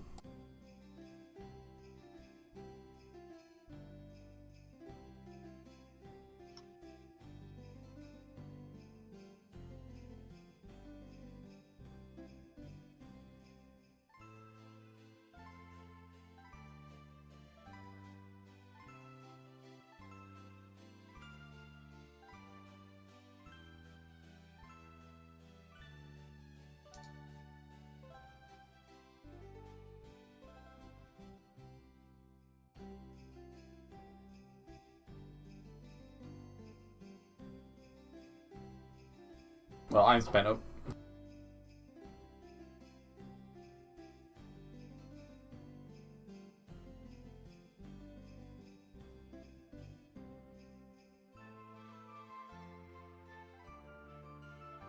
I'll probably get a Wayfinder next time we come in a lot of money because then I can actually have a high materia as well. So right now all my materia sucks. Does Osa have anything on her wrists?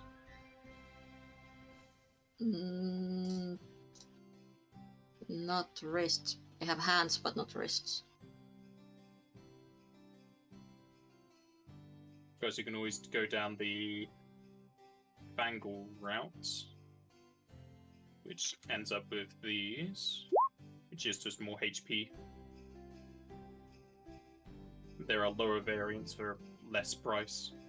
And then I can upgrade that as we go along for cheaper. Yeah. I think Yeah. closest to what money you would have now would be this one, which is an extra 20 health for 32k.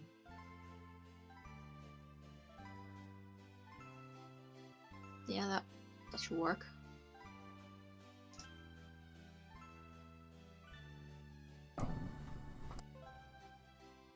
Alright, goddammit, now I don't know what feat to take next level.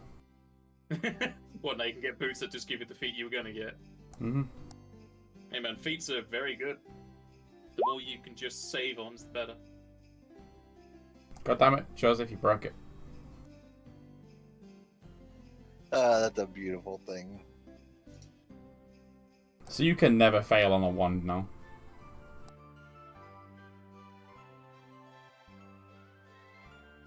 So even with a -10, if you do roll a 1, you still cannot fail on a wand. For a lot of things, yeah. I can still auto succeed on wands.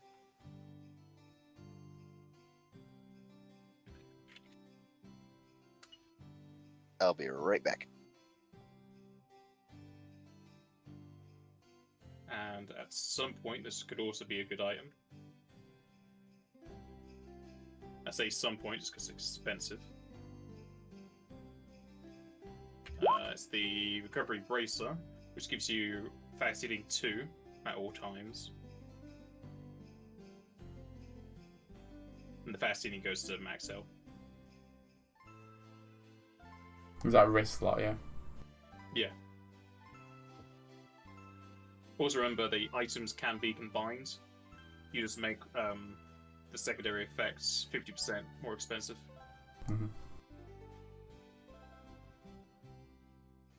I'm back.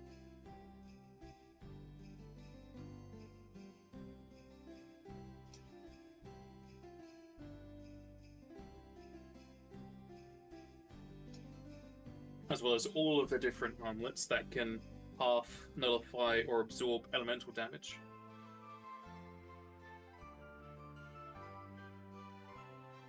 could be an idea to have people get the absorb lightning. So whenever you do your blinding, I can ignore targets. Yeah, but you can heal them at the same time. True. So you can save action But economy. it's not a lot though. Nah. It'll just depend what high level spells you get access to. Exactly.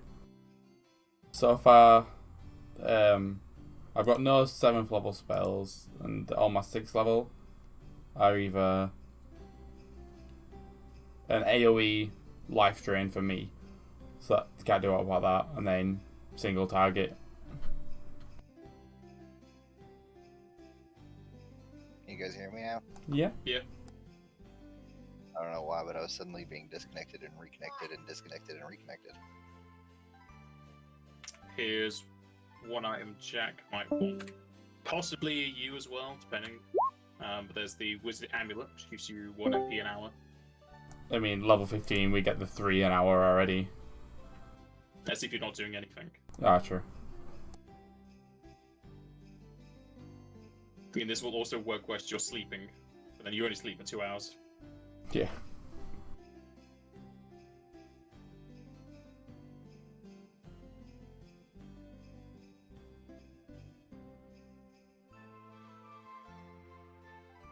He already has a next slot item.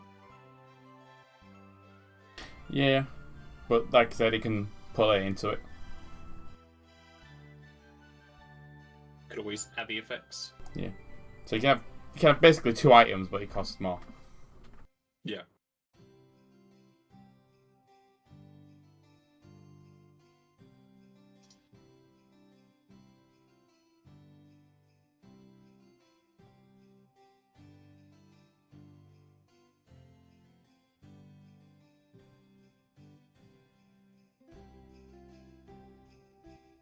Speaking of healing, I still have this baby cure material that nobody wanted. Joseph might actually want to switch his out for that. It's a level 1 with 0 MSP.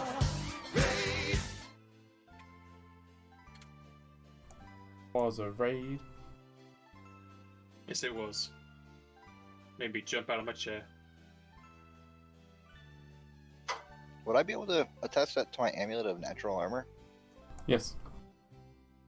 You probably Yes, want to however, do it the it'll other way be- around. Well, he'd have to sell, yeah. It's still cheaper. It's gonna take. That is definitely a downtime type of thing to do. Yeah, it's a downside type of thing, because you have to actually enchant it onto it, which will take the 64 days. Or if it's the other way around, you're probably wanting pretty much to make it to 32 days or whatever.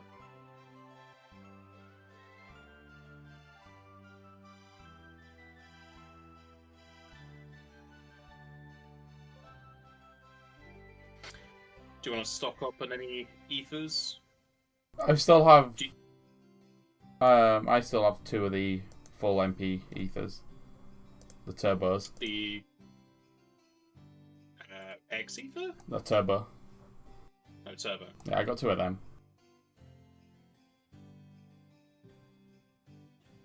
Yeah, I think I'm gonna put that cure materia onto my amulet of natural armor, and then attune to it. So I can- Can't. It's got to be a Oh, I weapon or armor. It has to be armor bonus, not natural armor. Okay.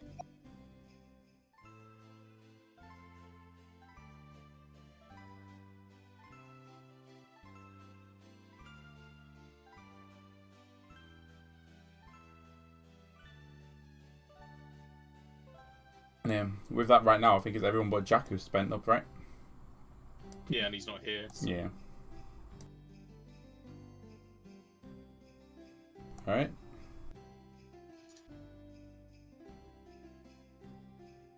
So what time of day is it now then? After going in there and doing all your teleporting, it will be 6 PM. And we're setting off tomorrow, aren't we? Or is it the day after tomorrow? The day after tomorrow. That means I want to go back and then spread the word that I'm having a cooking contest.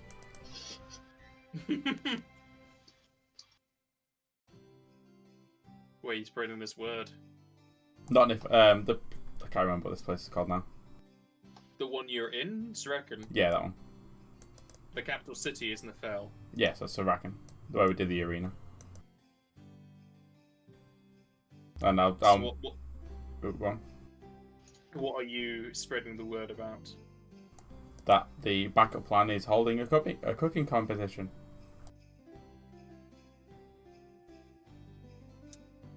What are the prize and what are the rules? Yeah, that's a good question. I can't really give a prize. I We won a competition. personally can't give a prize, but you can spend the day with us doing whatever they want to do. Is it us as a group, or can they choose who to spend time with, or is it gonna be just you? They just decide to spend. Well, that's up to the day pie. with If Osa, you're all okay with that, but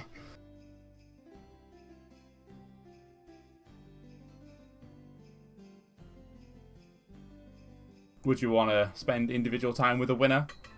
Get dragged around the shops or something? Or would you want to keep a group thing?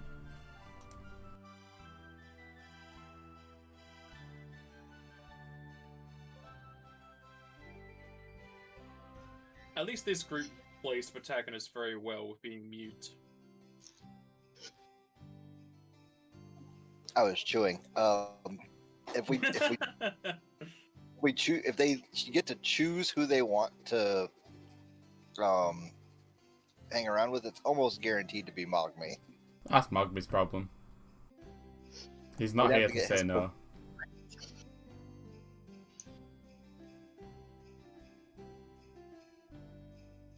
This is where we find out someone wins and they just go on a date with Mogme. He comes back next session and he's just in the date. He's married. What are you talking about?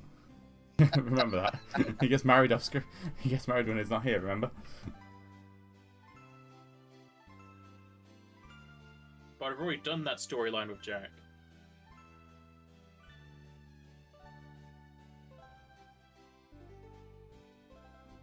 Nah, I can save this for another day. The spur of the moment. Yeah, but nah, I'll save that. We might not be as famous as we are now. That's why I wanted to take advantage of it, because all we have to say is that the backup plan is holding a cooking contest, and then A cupping contest. a cooking contest. No, a cooking contest, and people will come running. So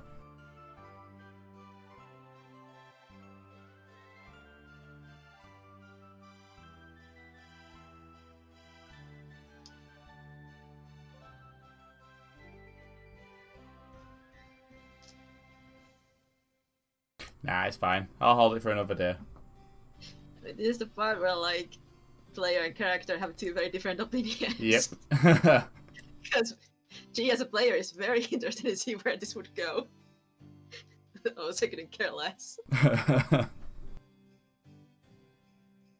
guess Osa's indifferent enough that if you're passionate about this enough, she'd be willing to go along.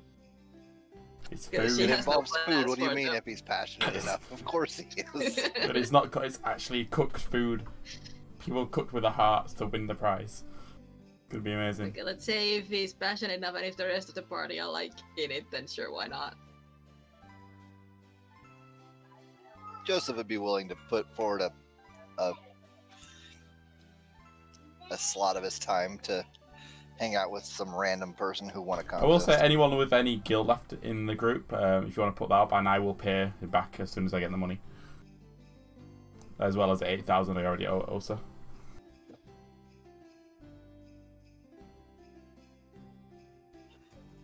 Say that one more time.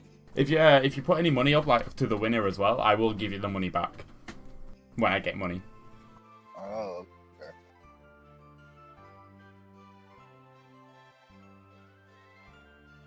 I mean, how much is too much when we're talking about, like, commoners? Yeah. It's a cooking contest. It's not like they're fighting for their lives, so I'd say no more than 1,000. I was gonna go for 100. Yeah, I was like, Yeah. I was thinking about like 50. Commoners normally get like a gil a day after all of their expenses. So 100 Like, gil would be like a really, really good prize. Yeah, Like but that's this in is Q addition munch. to like hanging out with celebrities Yeah. or supposed celebrities. True. So like 20 gil each should total to like a decent price money amount or something.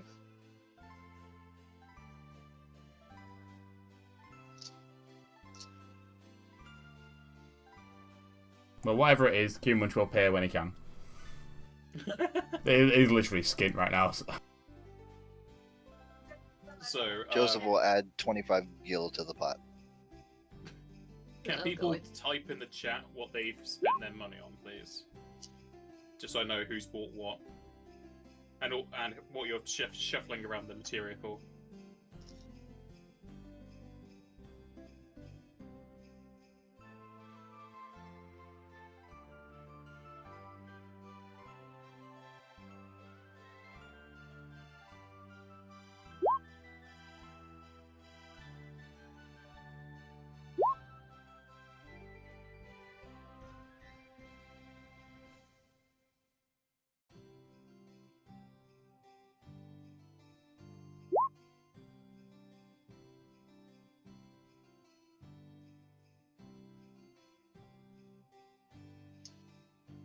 What's happening with the cure materia? I don't actually have another slot to put it in, so. Do you want to hang on to it and maybe swap it down the road or something? You know what? I'm gonna copy Osa and I'm gonna put it on my weapon because I haven't It's really really gotten good a that whole way. lot of. I haven't really gotten a whole lot of use out of the extra damage from the one I already have, but I've got a lot of sources of extra damage anyways, so I'll switch it out for the one on my weapon, and then I would like to take the time to attune it so that I can cast cure spells. I'm pretty sure you also just auto make the use magic device when you cast it, so yeah, you're fine. Okay. So what's your bonus to UMD? 35? Yeah. You're more than enough for DC, just the bonus. 35 without rolling Well, 36 if you do roll. Because that's 1. at the minimum, yeah.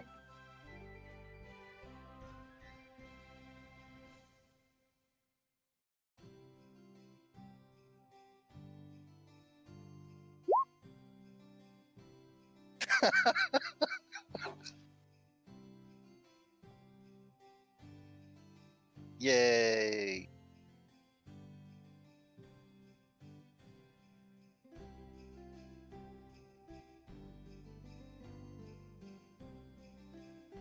I can't remember. I think it takes like an hour to attune, so let me double check.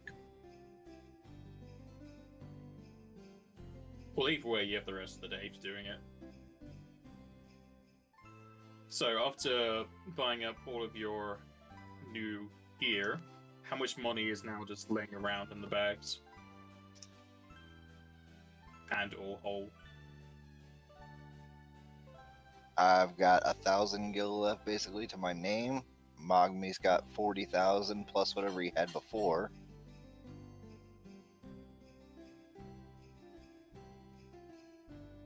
I have 3,500. I don't know how numbers work. And I got 0.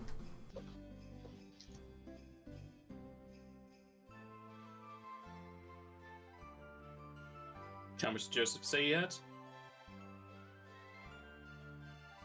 1,012 gil total. And how much for Ursa? 3,500.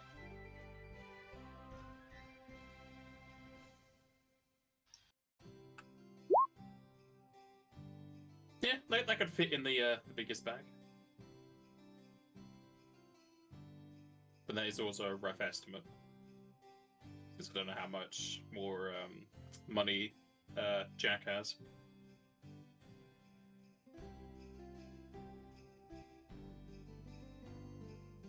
I take it you will resign it to the inn to rest till the next day. After spreading word about the cooking, Yep. yeah. Hmm.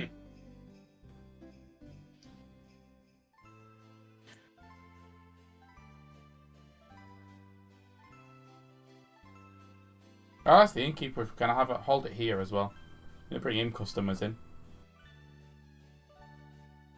Get people know that we stayed at the inn as well. Do we want to let Actually, people no. know That's, they yeah, stay no. at the inn? Maybe not. No, maybe not. Maybe not a good idea. Don't know where we can hold it then. Could we just set up like a little stall somewhere? Yeah, you can set up in the marketplace. It's less active now the tournament's Yeah, we'll over. do that then.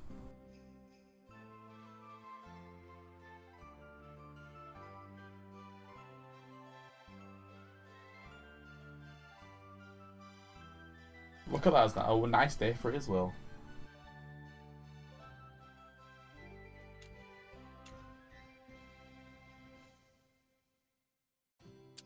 This will need more space, moment. Okay.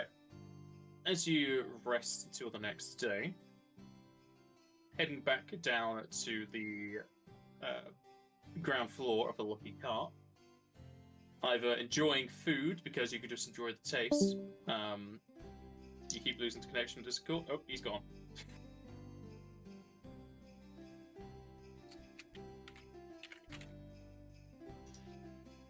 Hopefully we're not going to have one of these days where Discord is just acting weird. Where it disconnects like one person, then two people, then all of us.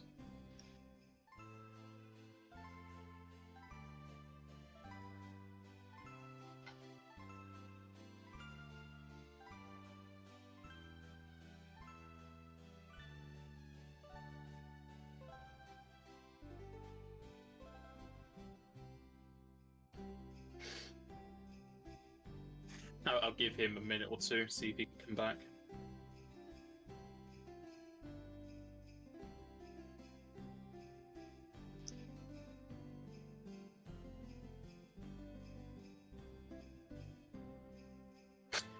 Anyway, I thought you had a whole shopping list for your character fish.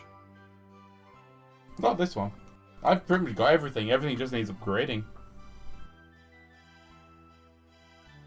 But then I've got a few slots left over for when I can find a decent spell worth having like a use per day thing.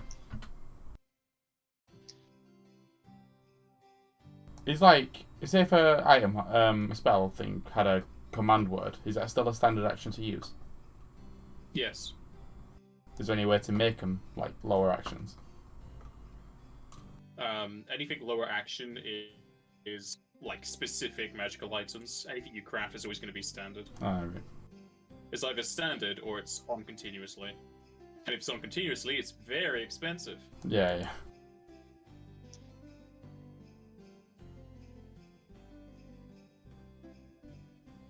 I made a continuous item for Axel the other day, and it costs 1.1 million gil. Good deal.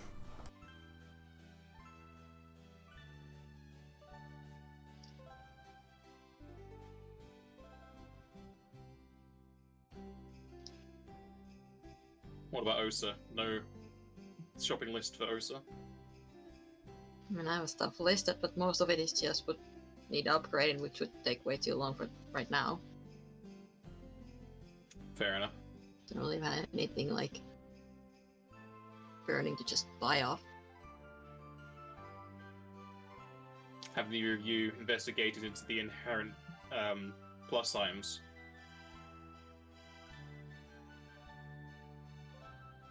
I'm probably going to start doing them. Can we make them?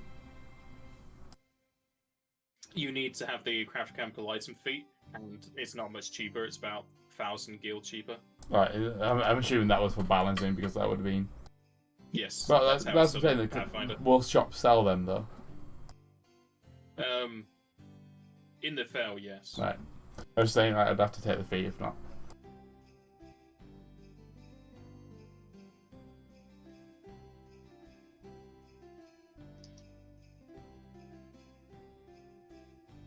Just take a load of steroids, basically, is what it is.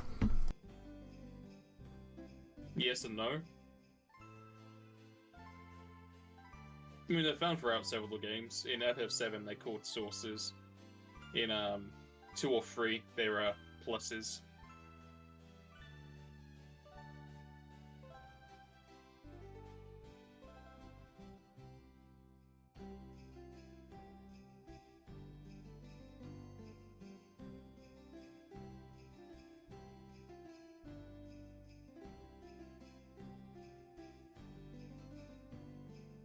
guess a lot of your spending is going to be done after the adventure when you have a lot of downtime. Yeah. Mostly, yeah. As if we've got enough downtime to craft everything.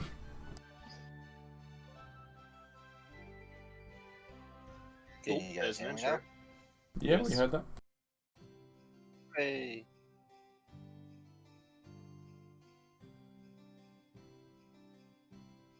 Yeah, I had to shut off my internet real quick and then reload it. We were just talking about shopping lists while you were away. Wait, well, I am back.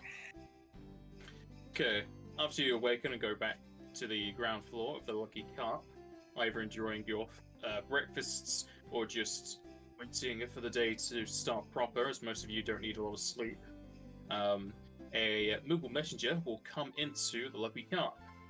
Moving up to your group, it hands out a letter to each of you.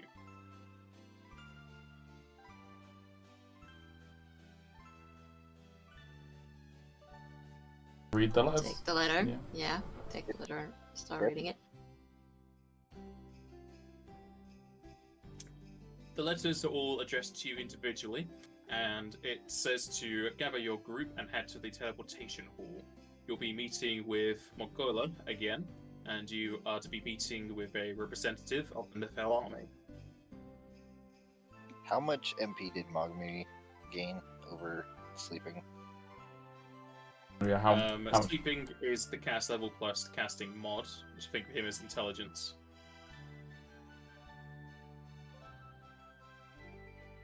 And then an extra 12 from Calm Minds.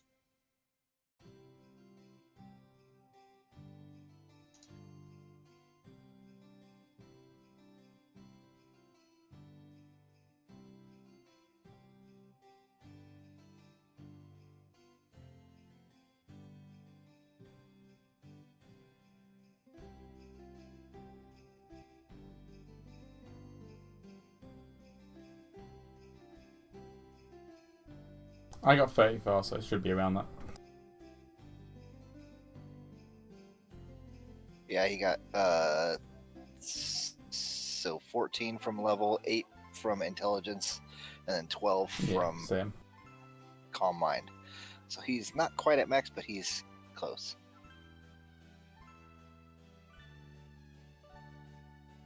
Right. Looks like that competition thing might have to wait. God damn it. And out notice is saying delayed until further notice. Yeah. We will be back.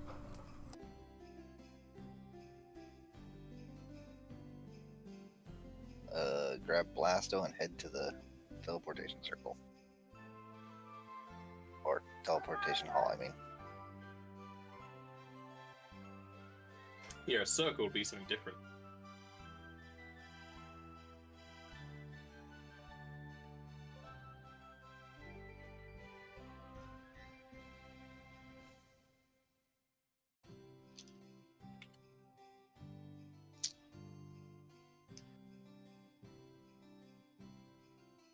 Returning to the teleportation hall, you'll see the use of it having died down a bit more, though still seeing some use for the traders and whatnot, having their supplies being teleported to or from Zarekan.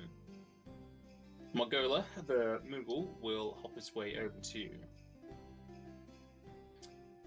Hello again, Kupo. I take it you've been having quite a fun time in the city of Zarekan, Kupo? Coliseum champions are right here.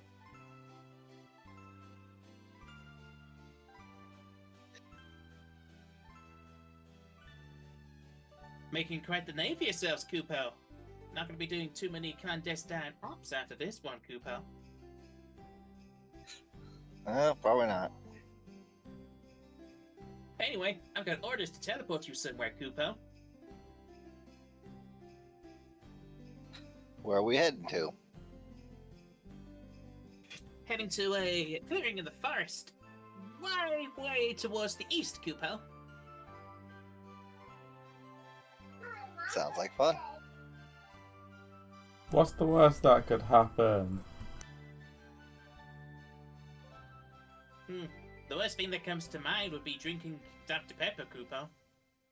Whoa, I'm not standing for this blasphemy. There. How dare you? I thought we could be friends.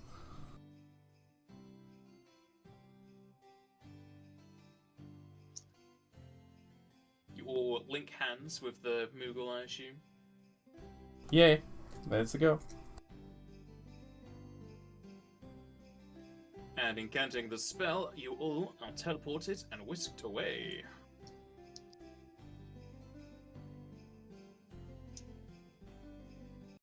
Sure why that didn't change music.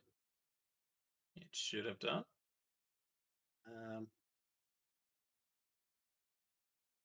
See if I can find it quickly.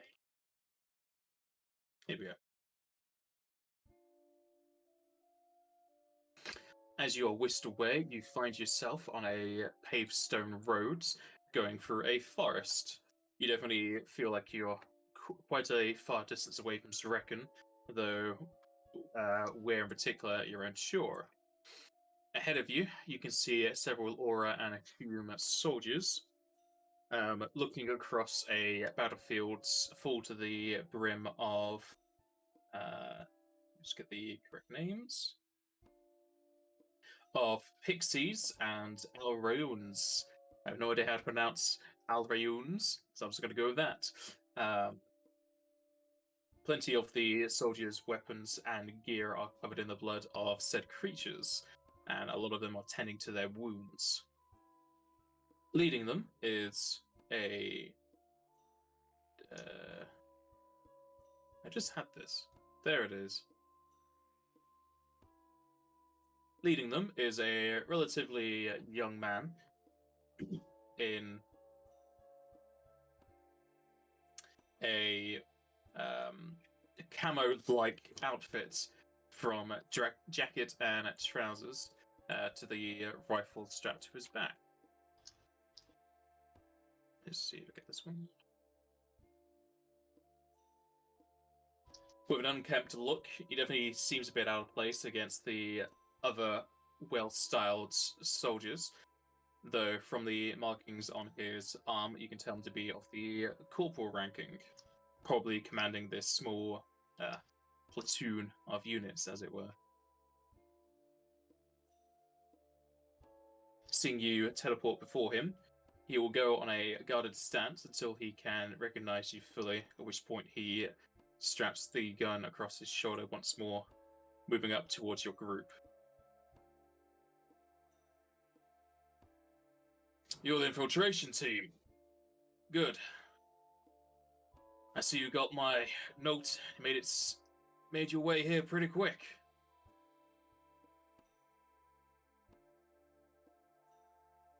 Yep, we came as soon as we got the note.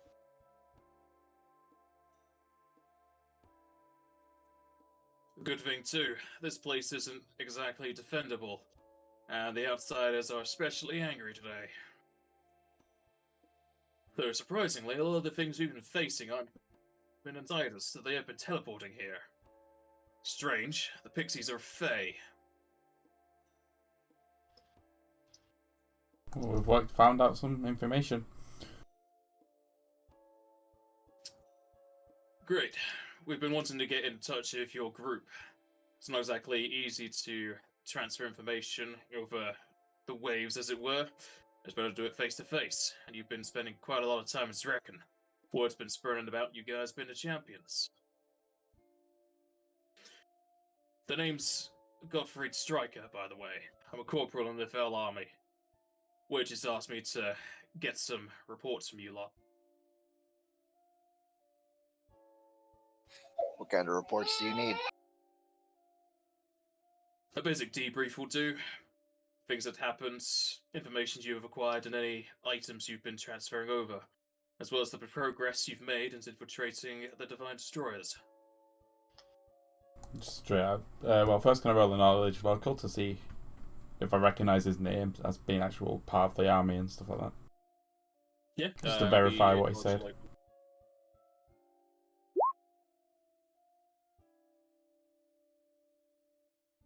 He's definitely who he says he is. Yeah, it's fine. And I say we just tell him everything what's gone down. And then mention the fact that, was it catalyst they were using to open up portals to bring out outsiders? What was that, sorry? Did we get the information saying like, oh, I might have heard it wrong, saying like they had catalysts somewhere what was being used to open up portals for the outsiders?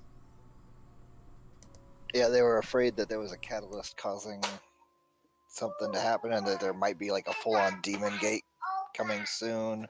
Yeah, let them know all of that. Tell them they've been tracking Axel. And let them know that we need to let them know about the praying people. Let them know about the staff that we had to hand over and where we got it from. How So we everything, accomplished that basically. task. Especially, like, I'm gonna put a lot of emphasis on the like prayer groups. Like, we need to find the locations, because if it ever comes down to having to fight the Titan Fist, we need to get rid of them groups. Are giving the powers by praying to her. So we need to get rid of them groups to be able to fight her. And yeah, infiltration's going good. We're moving up in the world. Joseph will just grab some of the paper that he bought, and he'll just start writing stuff down as we're talking about it, and then hand it over when we're finished.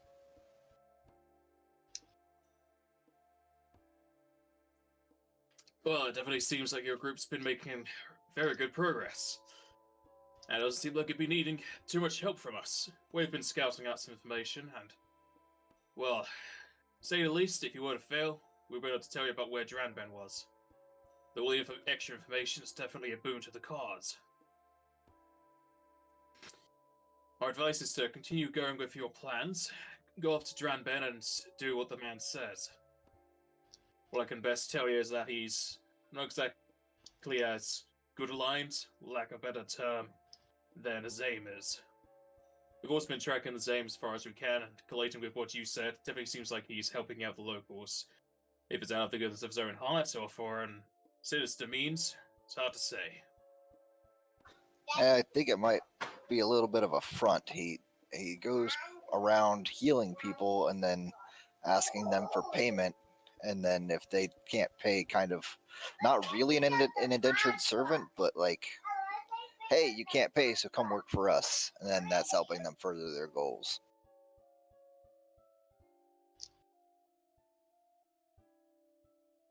It can definitely be a multitude of things. It's hard to say without knowing the person personally.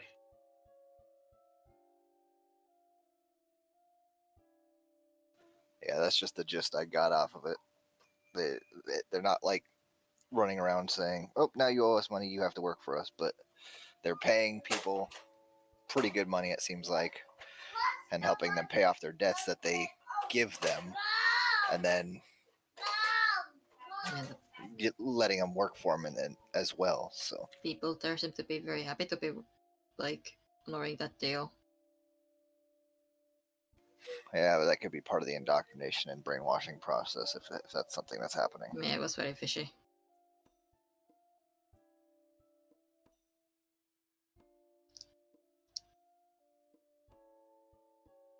The whole another plane thing sounded also very fishy.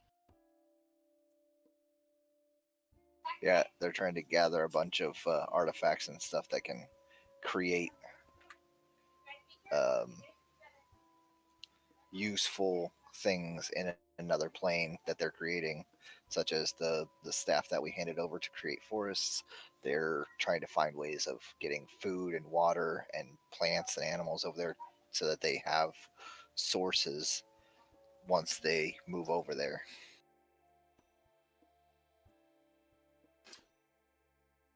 Well, it definitely seems like a ploy to get people into their employ, as it were. This plane is news to us. It's probably used as a golden ticket for anyone to help them in their cause. Yeah, well, they basically said that anyone who belongs in their group just has access to it when it becomes reality. Everybody seemed pretty excited about that. That also seems kind of fishy too. Like, How are they going to get Extremely. all those people across Like to a plane the without whole creating point some sort was, of gate? well, that and the thing that a place without, disease or death or illness, like that's somehow the higher being's fault. Like, how are they gonna handle thing like childbirth? If nobody ever dies, isn't it just gonna get crowded really fast? They say they're creating a whole new plane instead of a pocket dimension, which is part of how they're going to do that. But Still not going to be it everlasting. seems very, very fishy. It seems too good to be true. I mean, yeah, there's reasons utopias don't exist. What would you do with eternal life anyway? Live. Everything.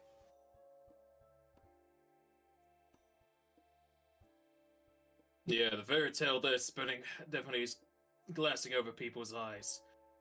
Though with the idea of having enough space for people who never die, they could expand the plane. I mean, our plane is nearly endless. It's just normally we're stuck to this one planet.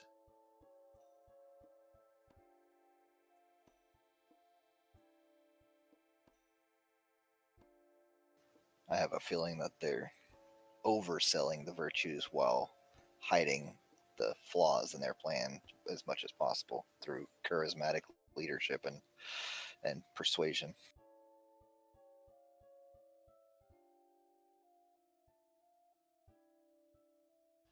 Well, if they're able to give off any sort of reward, they're really going to be able to bring people in. Azaem is a very charismatic fellow.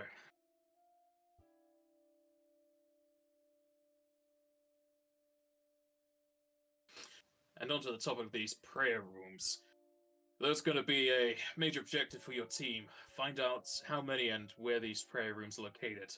We definitely know that's the way that Wyznwyb is able to gain her power.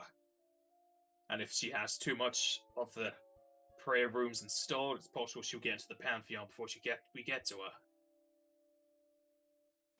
Yeah, we haven't gotten any clues as to where they're at yet. Most of the people we've talked to have no idea where they're at. They're probably some sort of compartmentalized information. Yeah. Highly guarded secrets. Seems like their main powerhouse. Yeah, we're working on it, though. We're already going to meet their second lieutenant of the group. Working our way up to the third and to Wyznwyb as soon as possible. Well, as a tertiary objective, if you're able to get any of their members onto our side, that'd be very beneficial. Even more so, you can get lieutenants to go against Wyznwyb. If you're able to make them see that her promise of a promised land isn't exactly true, they may tell on her and make it easier. It's something we can try. It's not exactly in any of our forte to persuade people. We're working on it, but we'll see.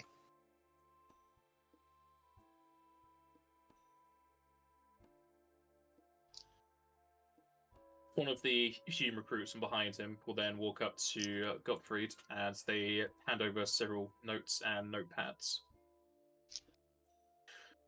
Well, with the information you've gathered and given over, as well as your progress, I've been allowed to give your group a stipend to continue going on forward.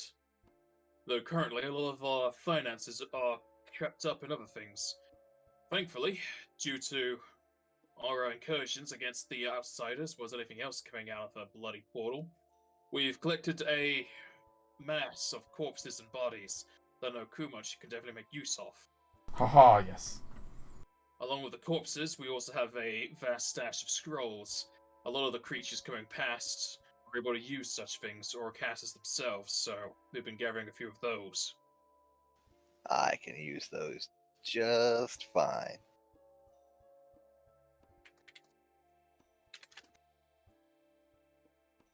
And he can give you up to 103,500 gills worth of enemy corpses and all scrolls. That should be and or not all.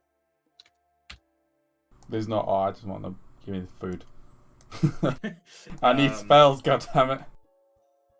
Unless you have any scrolls in mind you want. I just need monsters. We can see what they've got. higher level healing and restoration type magics would be really good. Just anything in level 7 would be great.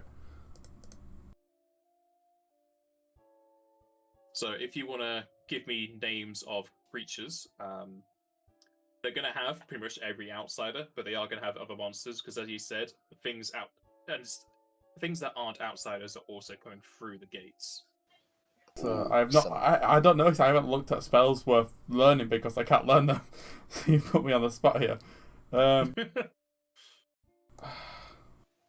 Yeah, we're definitely gonna need to look through the bestiary and find some healing spells and some other utility spells for you, Q Munch. I think your damaging spells are really good as they are, but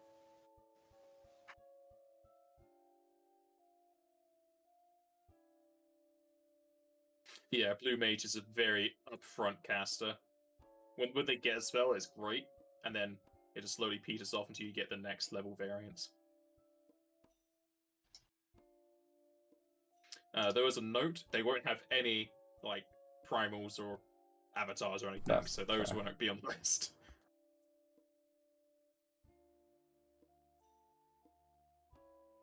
But they won't be able to give you these immediately. They'll have to gather it and they'll give you it at the end of the day. So you don't need to make the choice right now, just because I know you're not prepared to give me a list of corpses you want. Though I will say, the corpses are probably going to be a lot more expensive than the scrolls.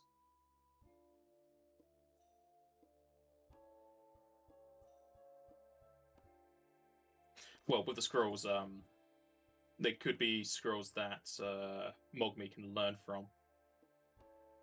So this is just a way. They're corpses and scrolls, just so any caster can learn. ooh, Mogmi's probably gonna want some scrolls to learn too. We'll compile a list and get it to you as soon as possible. In character, you give him the list now. In player, you can give me the list in Discord. Okay. Just so we're not, like, sitting here for X amount of minutes, you trying to think up spells and monsters. Discussing prices of various corpses and scrolls and stuff. Yeah.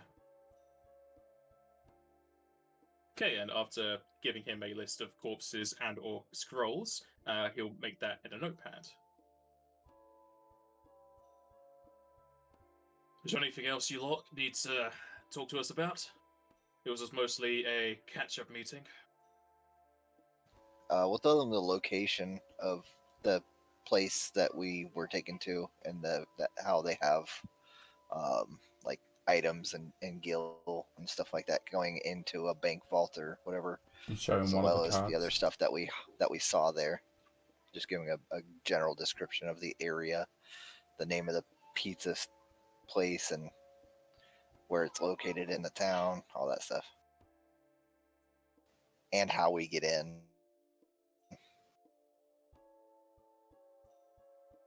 Would you be able to lend us one of those tickets? It seems you're not going to be there for too much longer, and it'd be quite a boon to us if we're able to investigate how it works.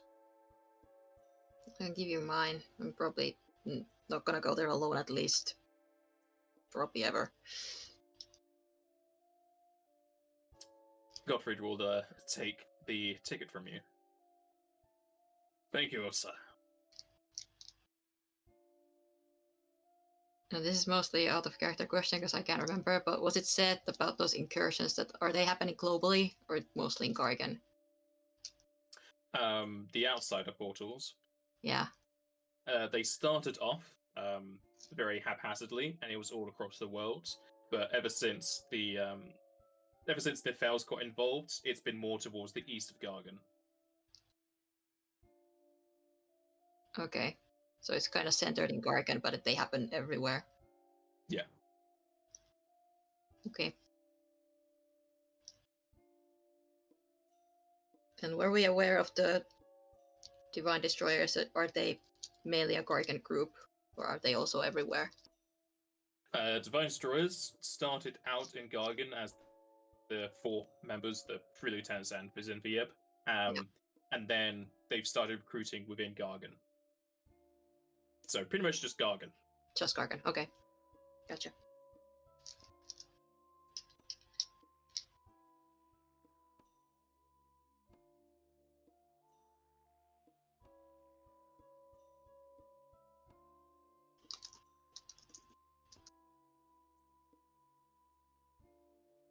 Any other questions or things to talk about?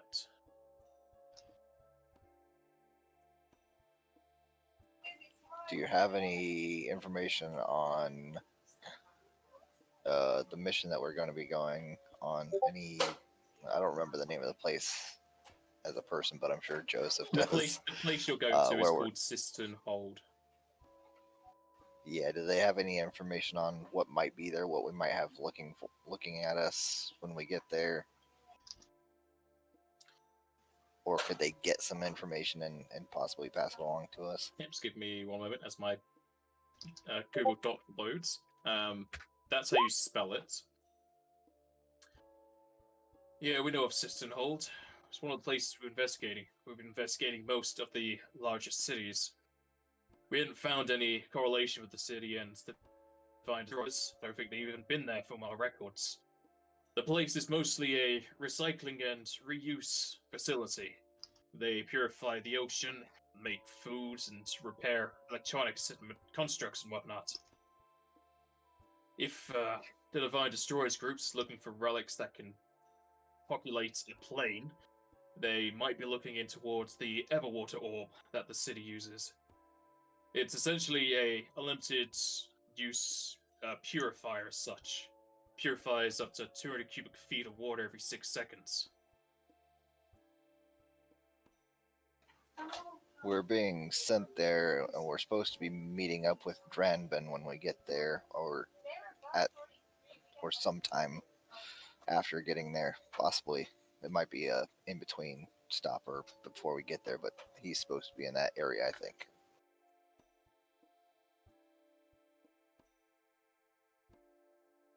We'll see if we can get some eyes on you guys when you go over there, as well as into Cistern Hold. But my best guess is they're going after the Everwater orb. Might be. Mention another That's very. It's very in line with what they've had us do already. Though if they mean to steal it, they'll be having quite a very difficult time to do so. The city's protected by a primal form of Leviathan.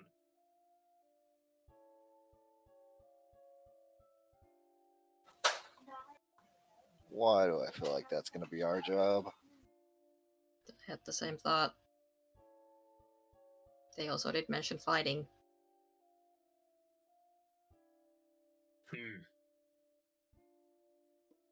And saying that negotiations are very unlikely. Yeah, unless you're the one who created or summoned the primal, they aren't exactly ones for talking things out.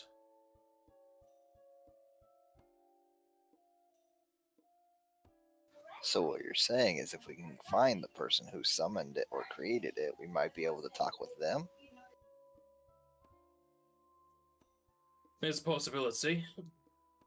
Though, even I don't know who controls or summoned that primal. But if it comes down to it, you have permission to kill the primal. How long has the primal been there? Not overly long. A few dozen years.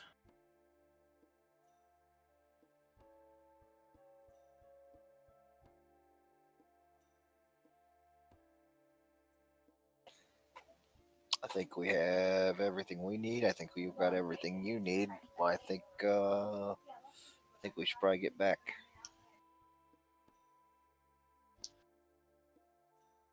Yes, you've been doing good work, and I wish you luck on the rest of your work. As you start to say your goodbyes, you'll hear a shout from behind Gottfried. Sir! Enemy incursion! Portals! What? Again?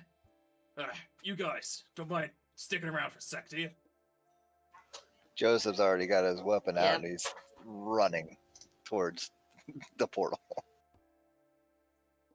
as you confirm your assistance. Well, there's the sprint shoot You're in really action. planning to-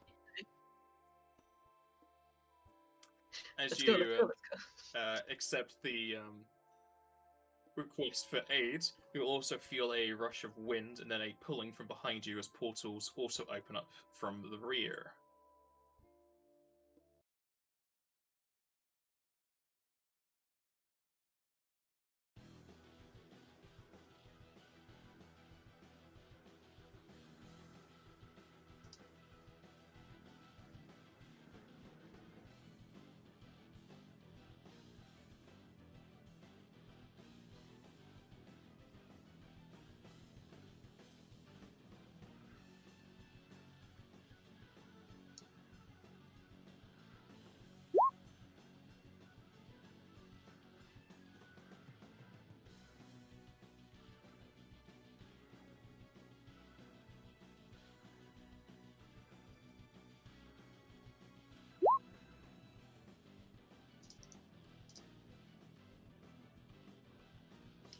Remember to roll initiative for Mogme. Oh, you've already done the button. Okay.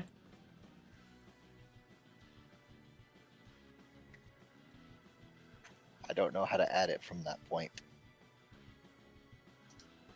Yeah, I just added the turn that's in there now.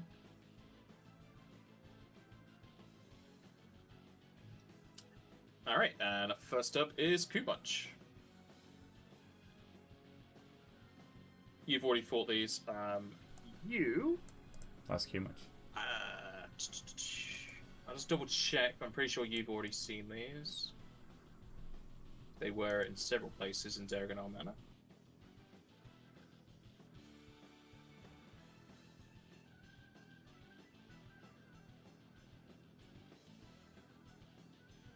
Kumach and Mogmi might not have seen them with the rest of us, though. You have seen these. Well, you saw their corpses. I would not Because have you rolled only knowledge saw on it these then. during the final fight when they got summoned, Yeah. and then they exploded when they got summoned. So pretty much you've not seen these. Same for Mogme. So are they even in the monster compendium? They are. There should be. The hell they called then? These are called Erishkgal. And they get a knowledge check on them. Yes, it is knowledge planes. Well, let Mogme roll first, see if I need to take a 10. That's you. That's not Mogme. I'm going to say that's a bit low.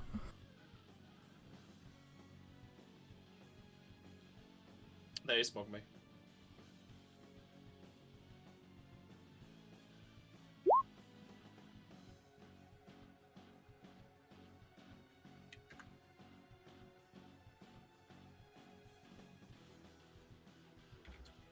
You can learn 6 traits.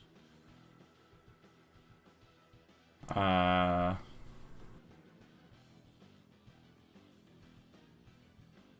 don't know. Jack normally does this part. I forgot what we always ask for. Weakest save, immunities.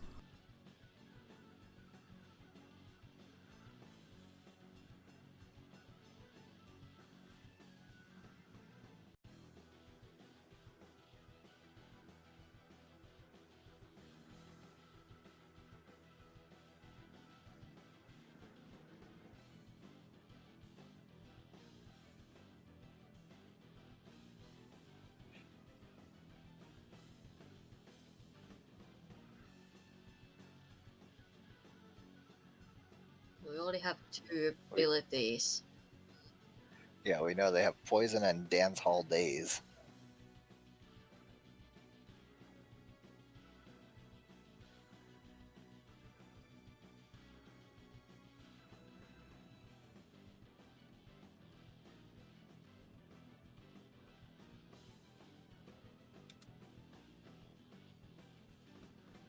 You say 2 special abilities.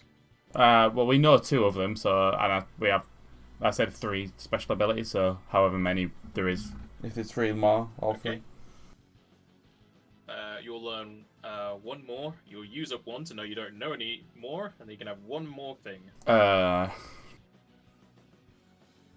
One more trait. Tactics.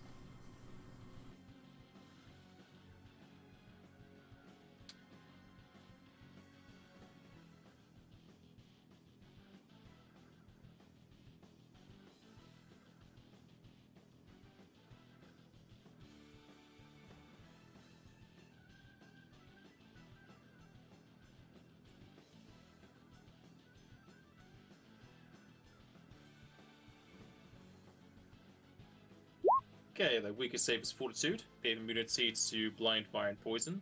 They resist Ice and Wind, 10 points. They have Shadow Meld, where they get a +4 circumstance bonus to Stealth in Darkness. And their tactics are to magically bombard a single target whilst attempting to silence spellcasters.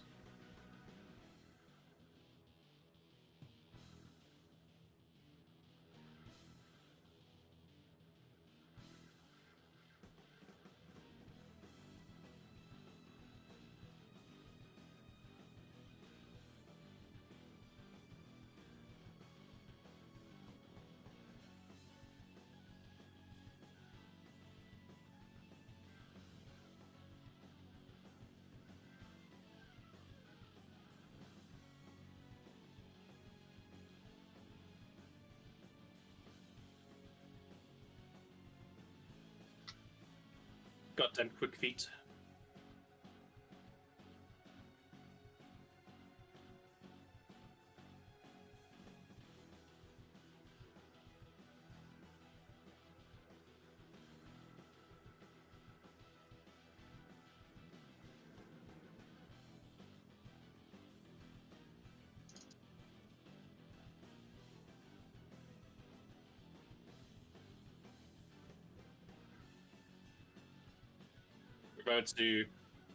Remember to press the button to push the talk. Oh, yeah, sorry.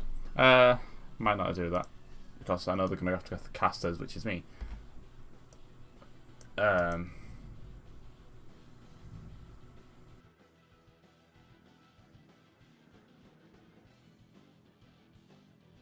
no. I'll do that. Let's get some heat off of Mogmi as well. So we'll go there, use Aqualung.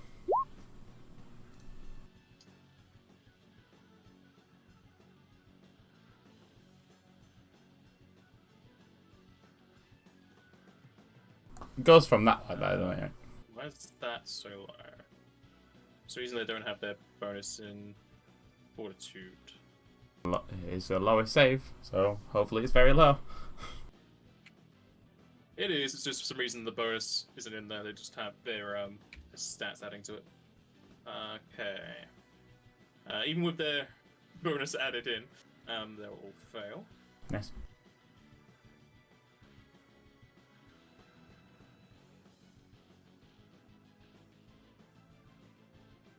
How dare you silence my casters? That's what I was hoping for, because you said they magically bombard people. And also silence casters. Exactly, so I'm doing it to them before they do it to me. Uno reverse card. No, you. Yeah. No, you shut up.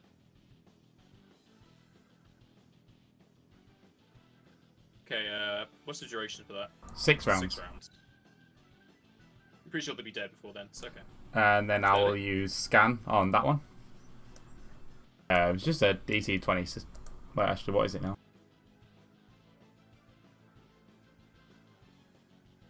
It got changed. Do you automatically pass the planes for scan? If it's DC20, yeah, just I pass every knowledge check on scan.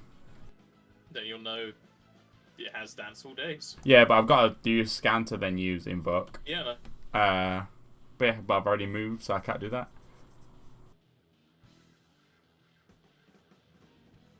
Yeah, that's me done. I can't do else. Just gotta get scan out of the way. So you done? Yes. Mogmi, which is intro.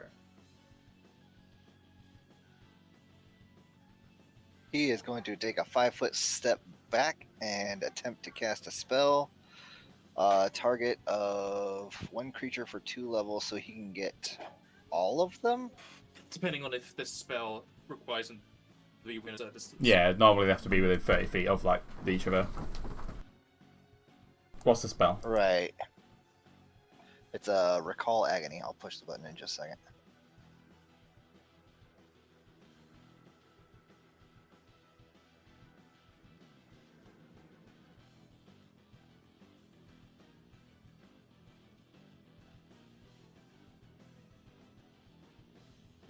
Yeah, looks like he could hit them all.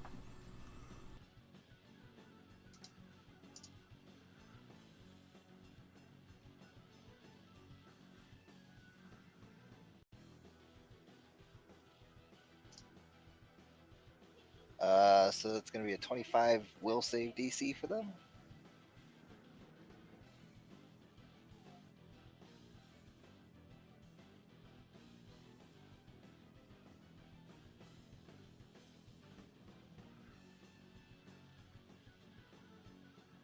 So that's a max of 5, but it doesn't say what the area of effect is. They just take damage. Yeah.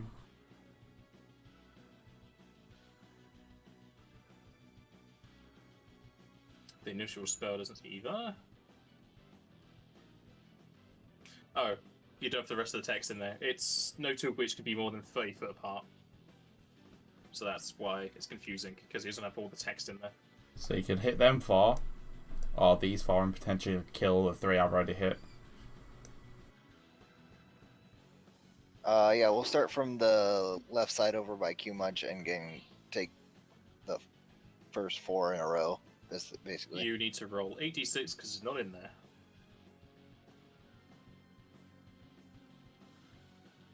I had it ready.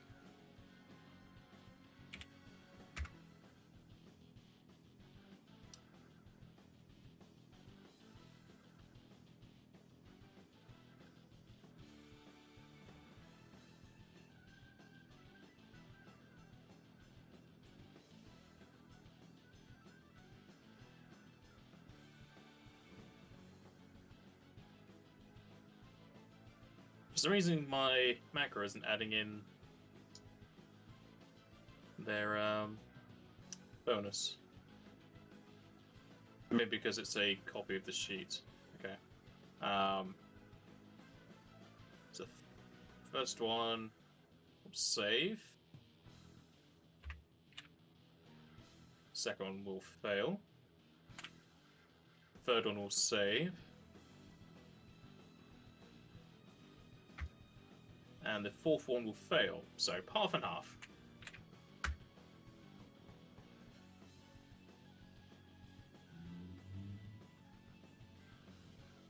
Still a pretty good amount of damage.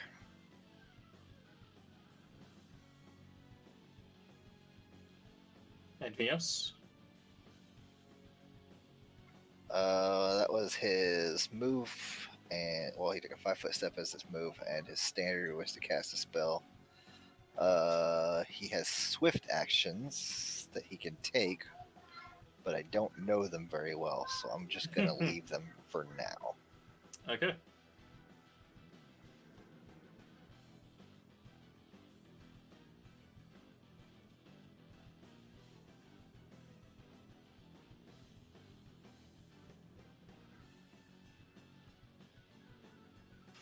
This guy is going to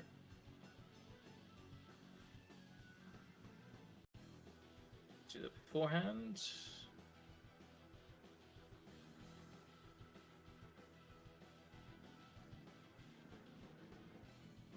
The guy's going to fly straight up.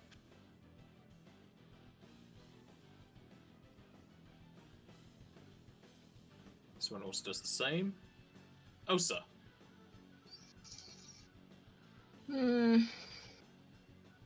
Sure. I'm gonna rage with invincible form. Because why the heck not?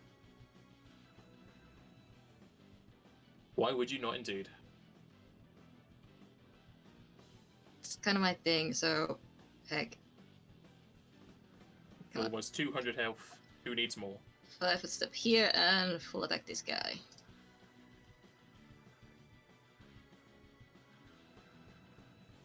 And Joseph's again my hunting pack. I never touched my ring, so there we go.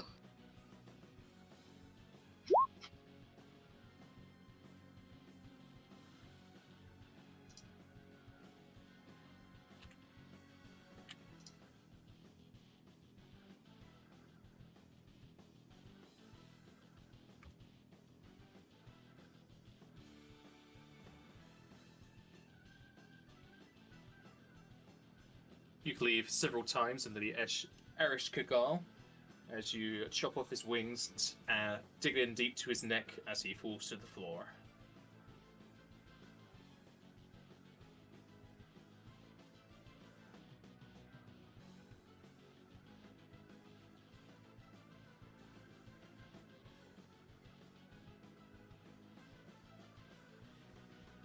This guy flies up and around.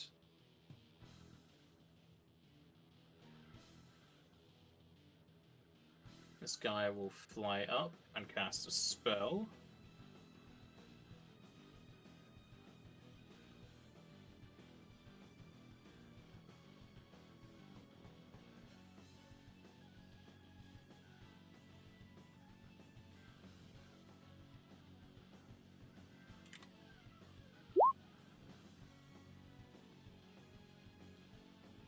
What's the distance on this?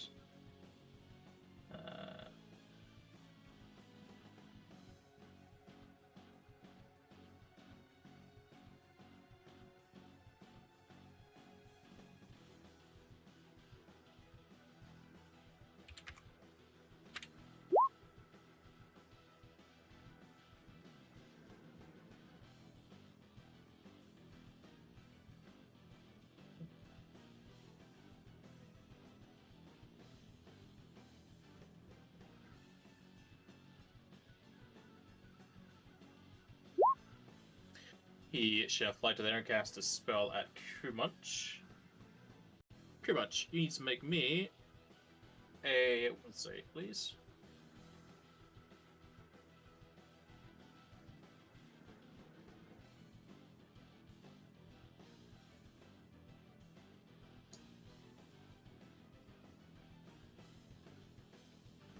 Okay, you will save, and then I'm going to need the same from Logme.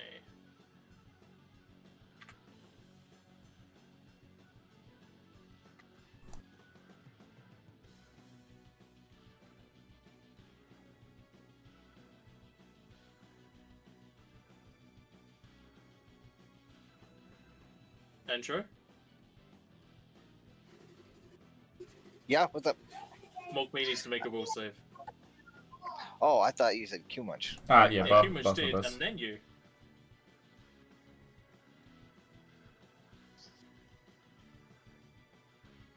Just gotta spread the love around. He is probably going to re-roll that through his Temporal hiccup. right? All right.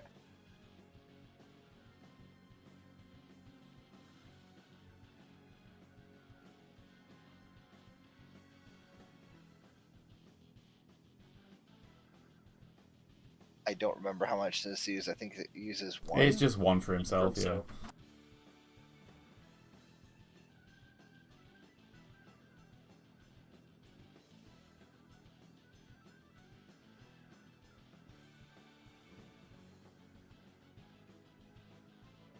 Does that give him a bonus on it? No. no. You don't need a bonus, he just rolled low. And Ugh. roll low again. And he Well, will it's save. better. Okay, at least it was better. And now it's Joseph's turn. Oh, and they all ran away and stuff. Oh, man. Man down there. One is still on the ground.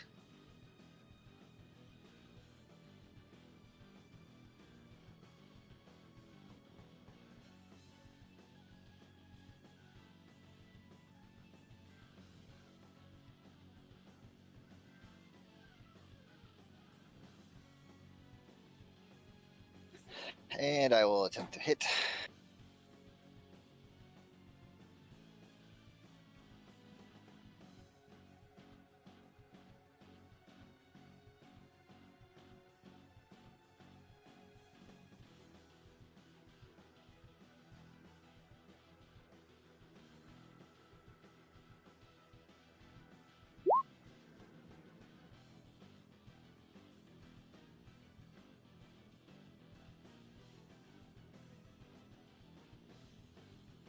And hits, you do indeed do. I am also not wanting this guy to move, so instead of bonus or it's attacks against me, I'm going to do the one where he can't. It lowers his speed and he can't take a 5-foot step.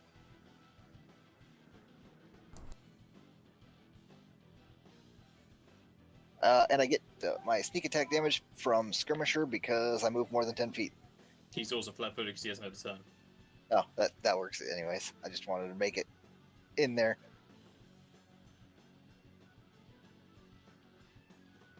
Okay. And I believe these things can bleed, so they are bleeding. He does have the marker. Yes. You done? That's it. He'll go over to Striker and his team. He's going to move up to the north to do a those, as he commands his troops. Unit A, diameter permission. As the aura move into a diamond. Group B, square.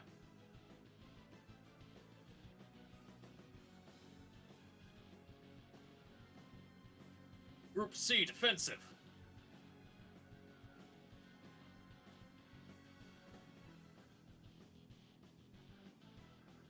A and B, unison fire.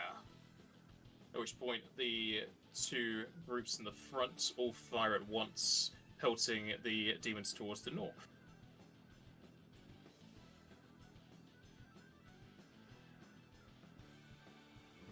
The Aristocrat that is bleeding doesn't like that he's bleeding.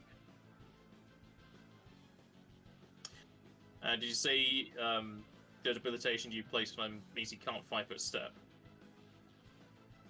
Right, and his movement is lowered, I believe, by half. Okay.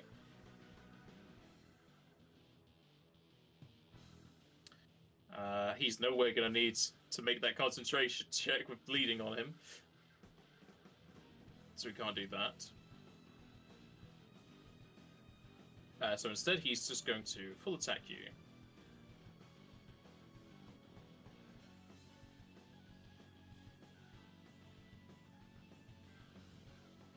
All of his attacks will miss. They were very close, though.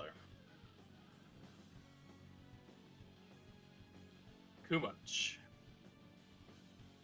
Will cast a spell on them. Oh god, that's reflex. How would a cone work going up to him like this? Get directly underneath Yeah, him. if I was to move under that one and then aim up, would a 30-foot cone hit them all? Shooting upwards is also half distance. Ah, right, yeah. Even with a cone? Yeah.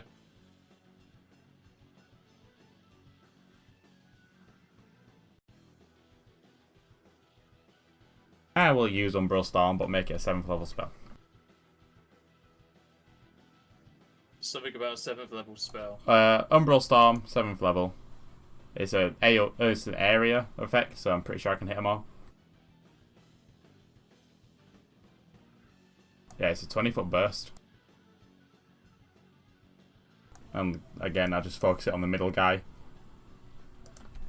Like if I do it in the middle guy square, pretty sure it'll hit all three. Yeah.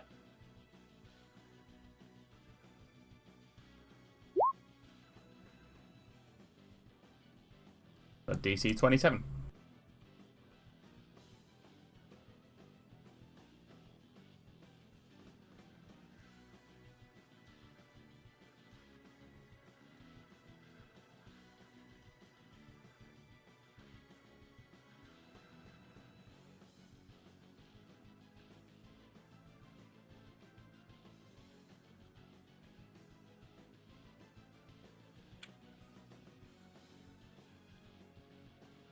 This guy will fail.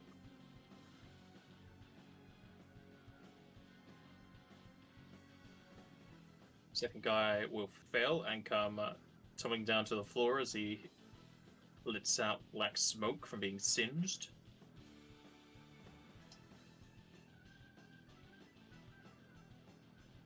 The guy will also fail and be blinded.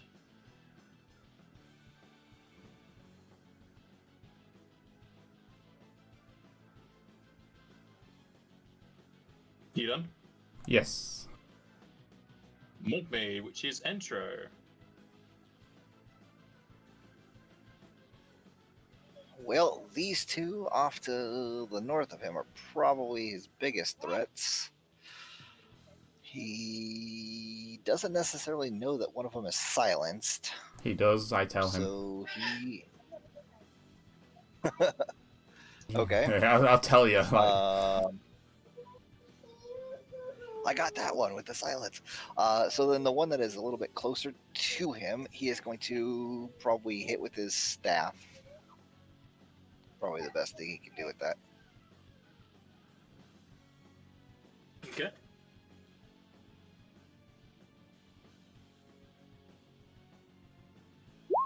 With a full attack. You don't say.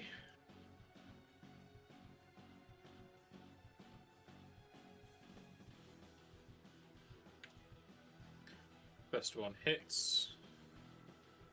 Second one hits. Last one will miss.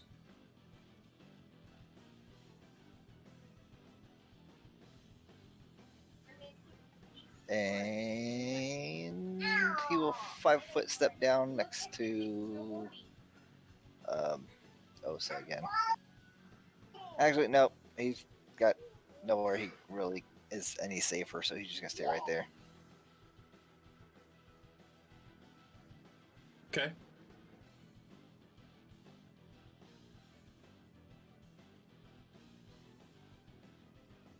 This guy's going to fall to the floor. Stop himself with his wings. And he is going to dance. Magic dance.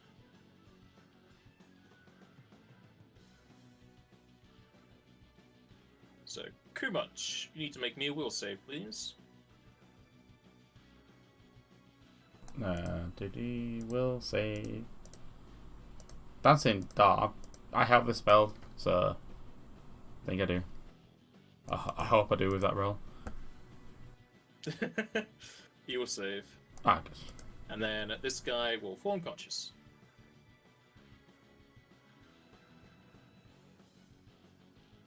Nice. Osa. Hmm. It's annoying because they fly. What was that, sorry? It's annoying because they can fly. Okay.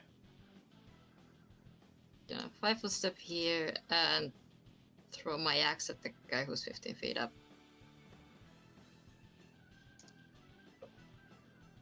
It's a good thing you have Stormbreaker. Well, second has Stormbreaker. Doesn't even do lightning damage. Yeah. You got it at the charity shop. Well, we'll see.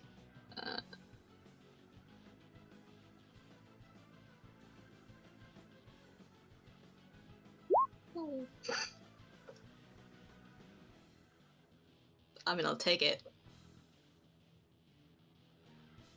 One confirm.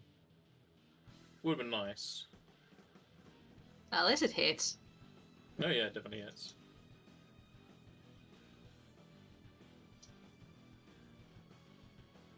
And I call it back to my hand. Alright.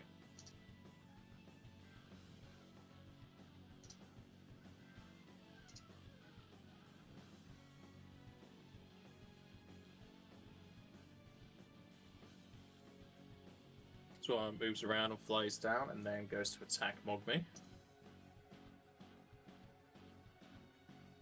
And will hit Mogme for 3 damage, and he's to make a fortitude save.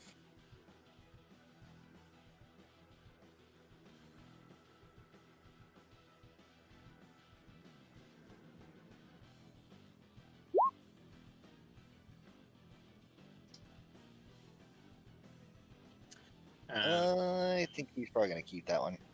And he will save.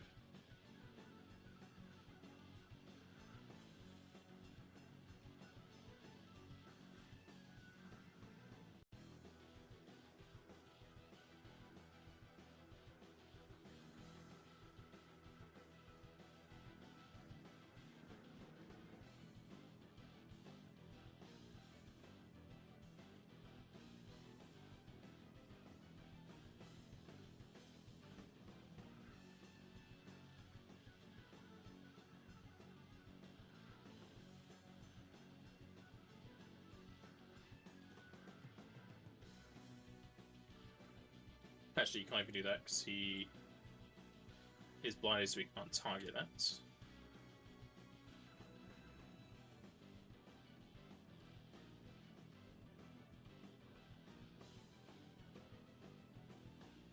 He is going to come back down to the floor.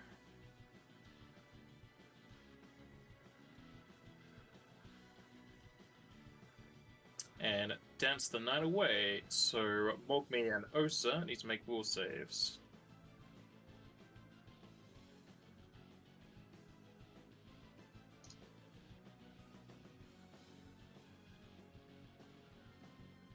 You're both fine.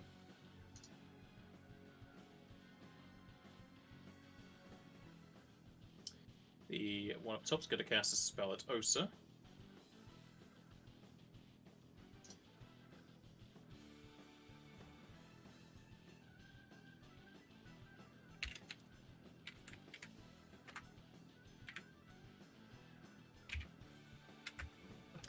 Osa, you'll get hit with some fire for 27 fire damage.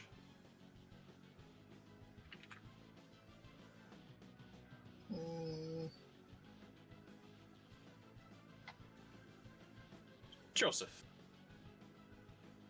What? Did Mogami take some damage? I didn't No, Osa. catch that. Oh, okay. Joseph is going to feint and then attack this guy in front of him.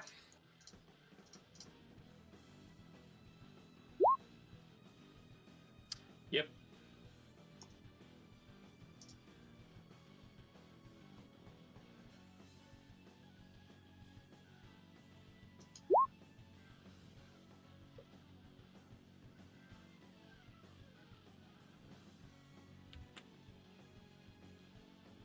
So he's flat-footed, and I have a +4 against him.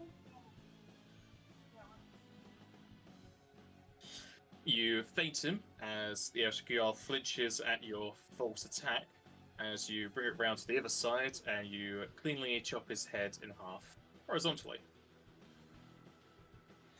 Alright, and then I will take a 5-foot step back towards the other way. Striker is going to command his troops to do unison fire up towards the north again. This time his little diamond also fires.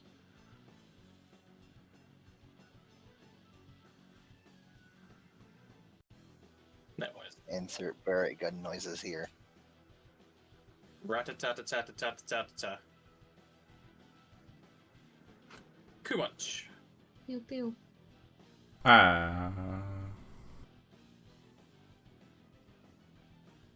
Is this one on the ground?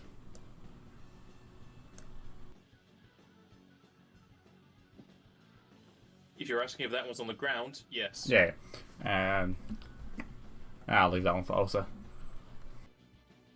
How nice.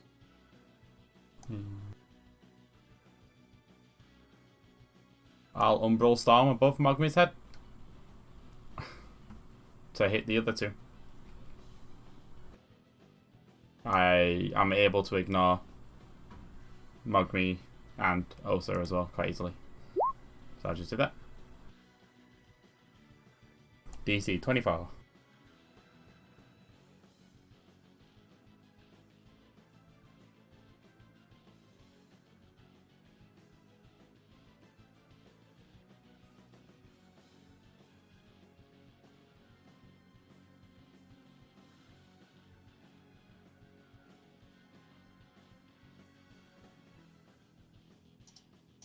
Did you say that was hitting both? Sorry.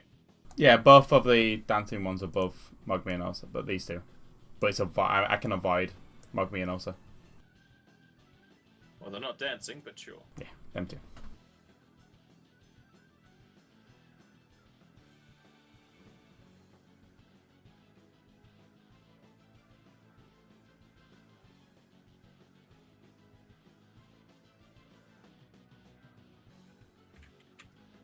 The left one will fail as he's zapped to his skeleton and he'll fall to the floor.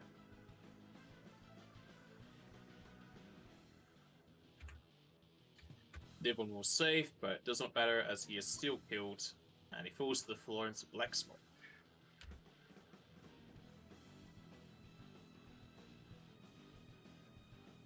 That it? Yeah. Bobby. Oh boy. Oh, there's only one still alive that we can see, right? Yes. And he's blinded on the ground. Yes. Full attack with his staff. Yes.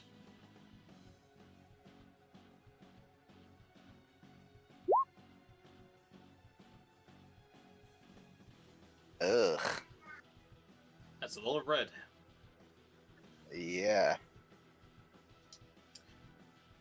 First two will hit.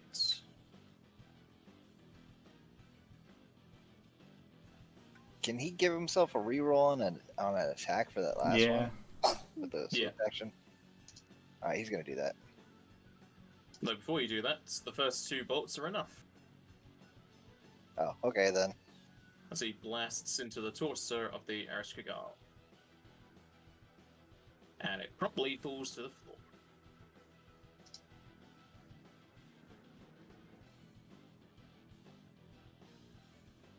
And there's not too much point moving up towards the north, as when it comes to Striker's turn again, they're just going to fight the rest of the demons up to the north.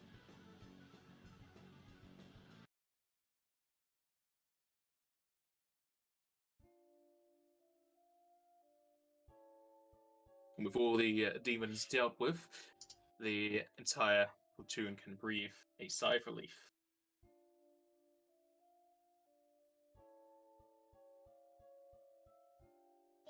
Corporal, any of your men get hurt?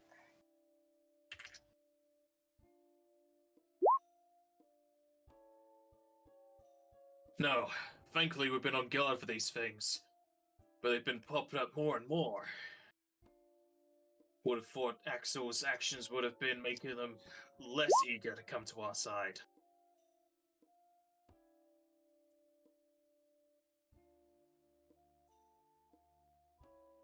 The only real thing being drained from us is our ammo reserves. Getting these things down quick without any injuries definitely soaks up a lot of the clips.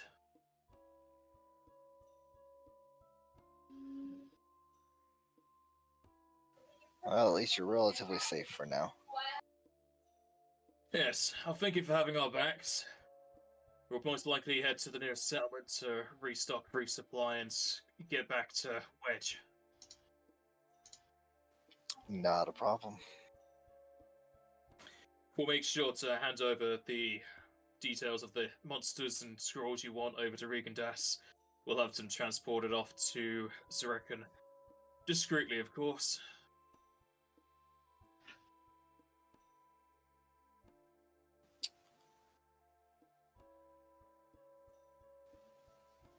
Kumunch, are you already eat? Yep, already over there eating them. Okay. I'll go all of that. Cleaning up the mess. At least clean up our mess. They can keep their own corpses.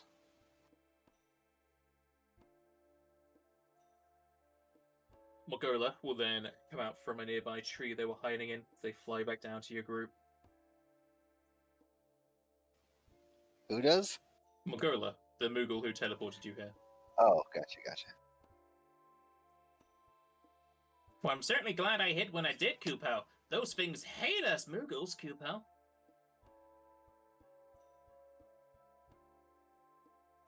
I think they hate everybody fairly equally on this plane. I guess it depends on what type of these things you like to talk with, Kupel. No, I've never really had much chance to talk to them. Way I hear it, they're big gamblers, trading off years of surface, shiny items, or magical stuff, Kupel.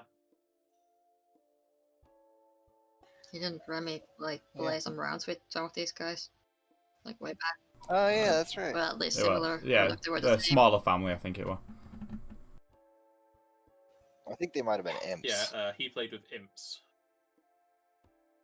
Same deal. Pretty much, it's the same family. Or Oza anyway. Yeah. Except these They are look blue. impish and they can fly. Do the same thing. I was just like, they taste the same Yeah. to me. Well, it seems like the debrief is all done and dusted, Kupo. You ready to head on back to Zrekin, Kupo? I think we're good. Yeah.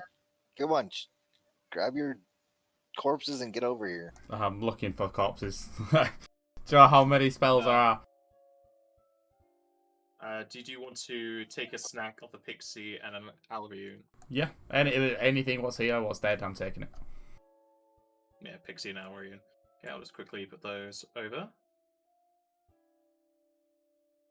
Alright, but because we've just leveled up as well, I have 8th level spells. So if anyone has the time, if you could look for the blue mage spells, and if anything what you feel like would be really good, let me know. I've mainly been looking at like more status effects. Support? Yeah, rather than straight damage. However, the blue mage doesn't really have any healing apart from the one I've got. Like all the others, every other healing thing is either Carbuncle or Phoenix, which I can't get in this situation. Right. So just anything what you see, alright.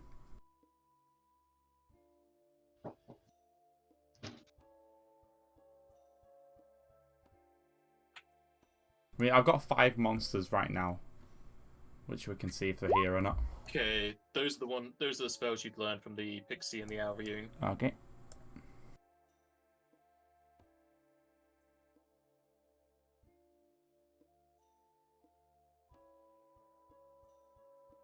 And after eating up those, Morgolo will teleport you back to Zrekin. Did he learn anything from the Erishkigal? I think I've already got the... He already knows Demon Hall days. Yeah. Gotcha. And going back to the city, you'll have the rest of the day to yourselves, but we shall end the session here. And you can spend the time until next session leveling up and making a list of enemies for pretty much to eat or scrolls for you guys to learn or use later on. Sorry, I've got 5 or 6 now, which I can just copy and paste.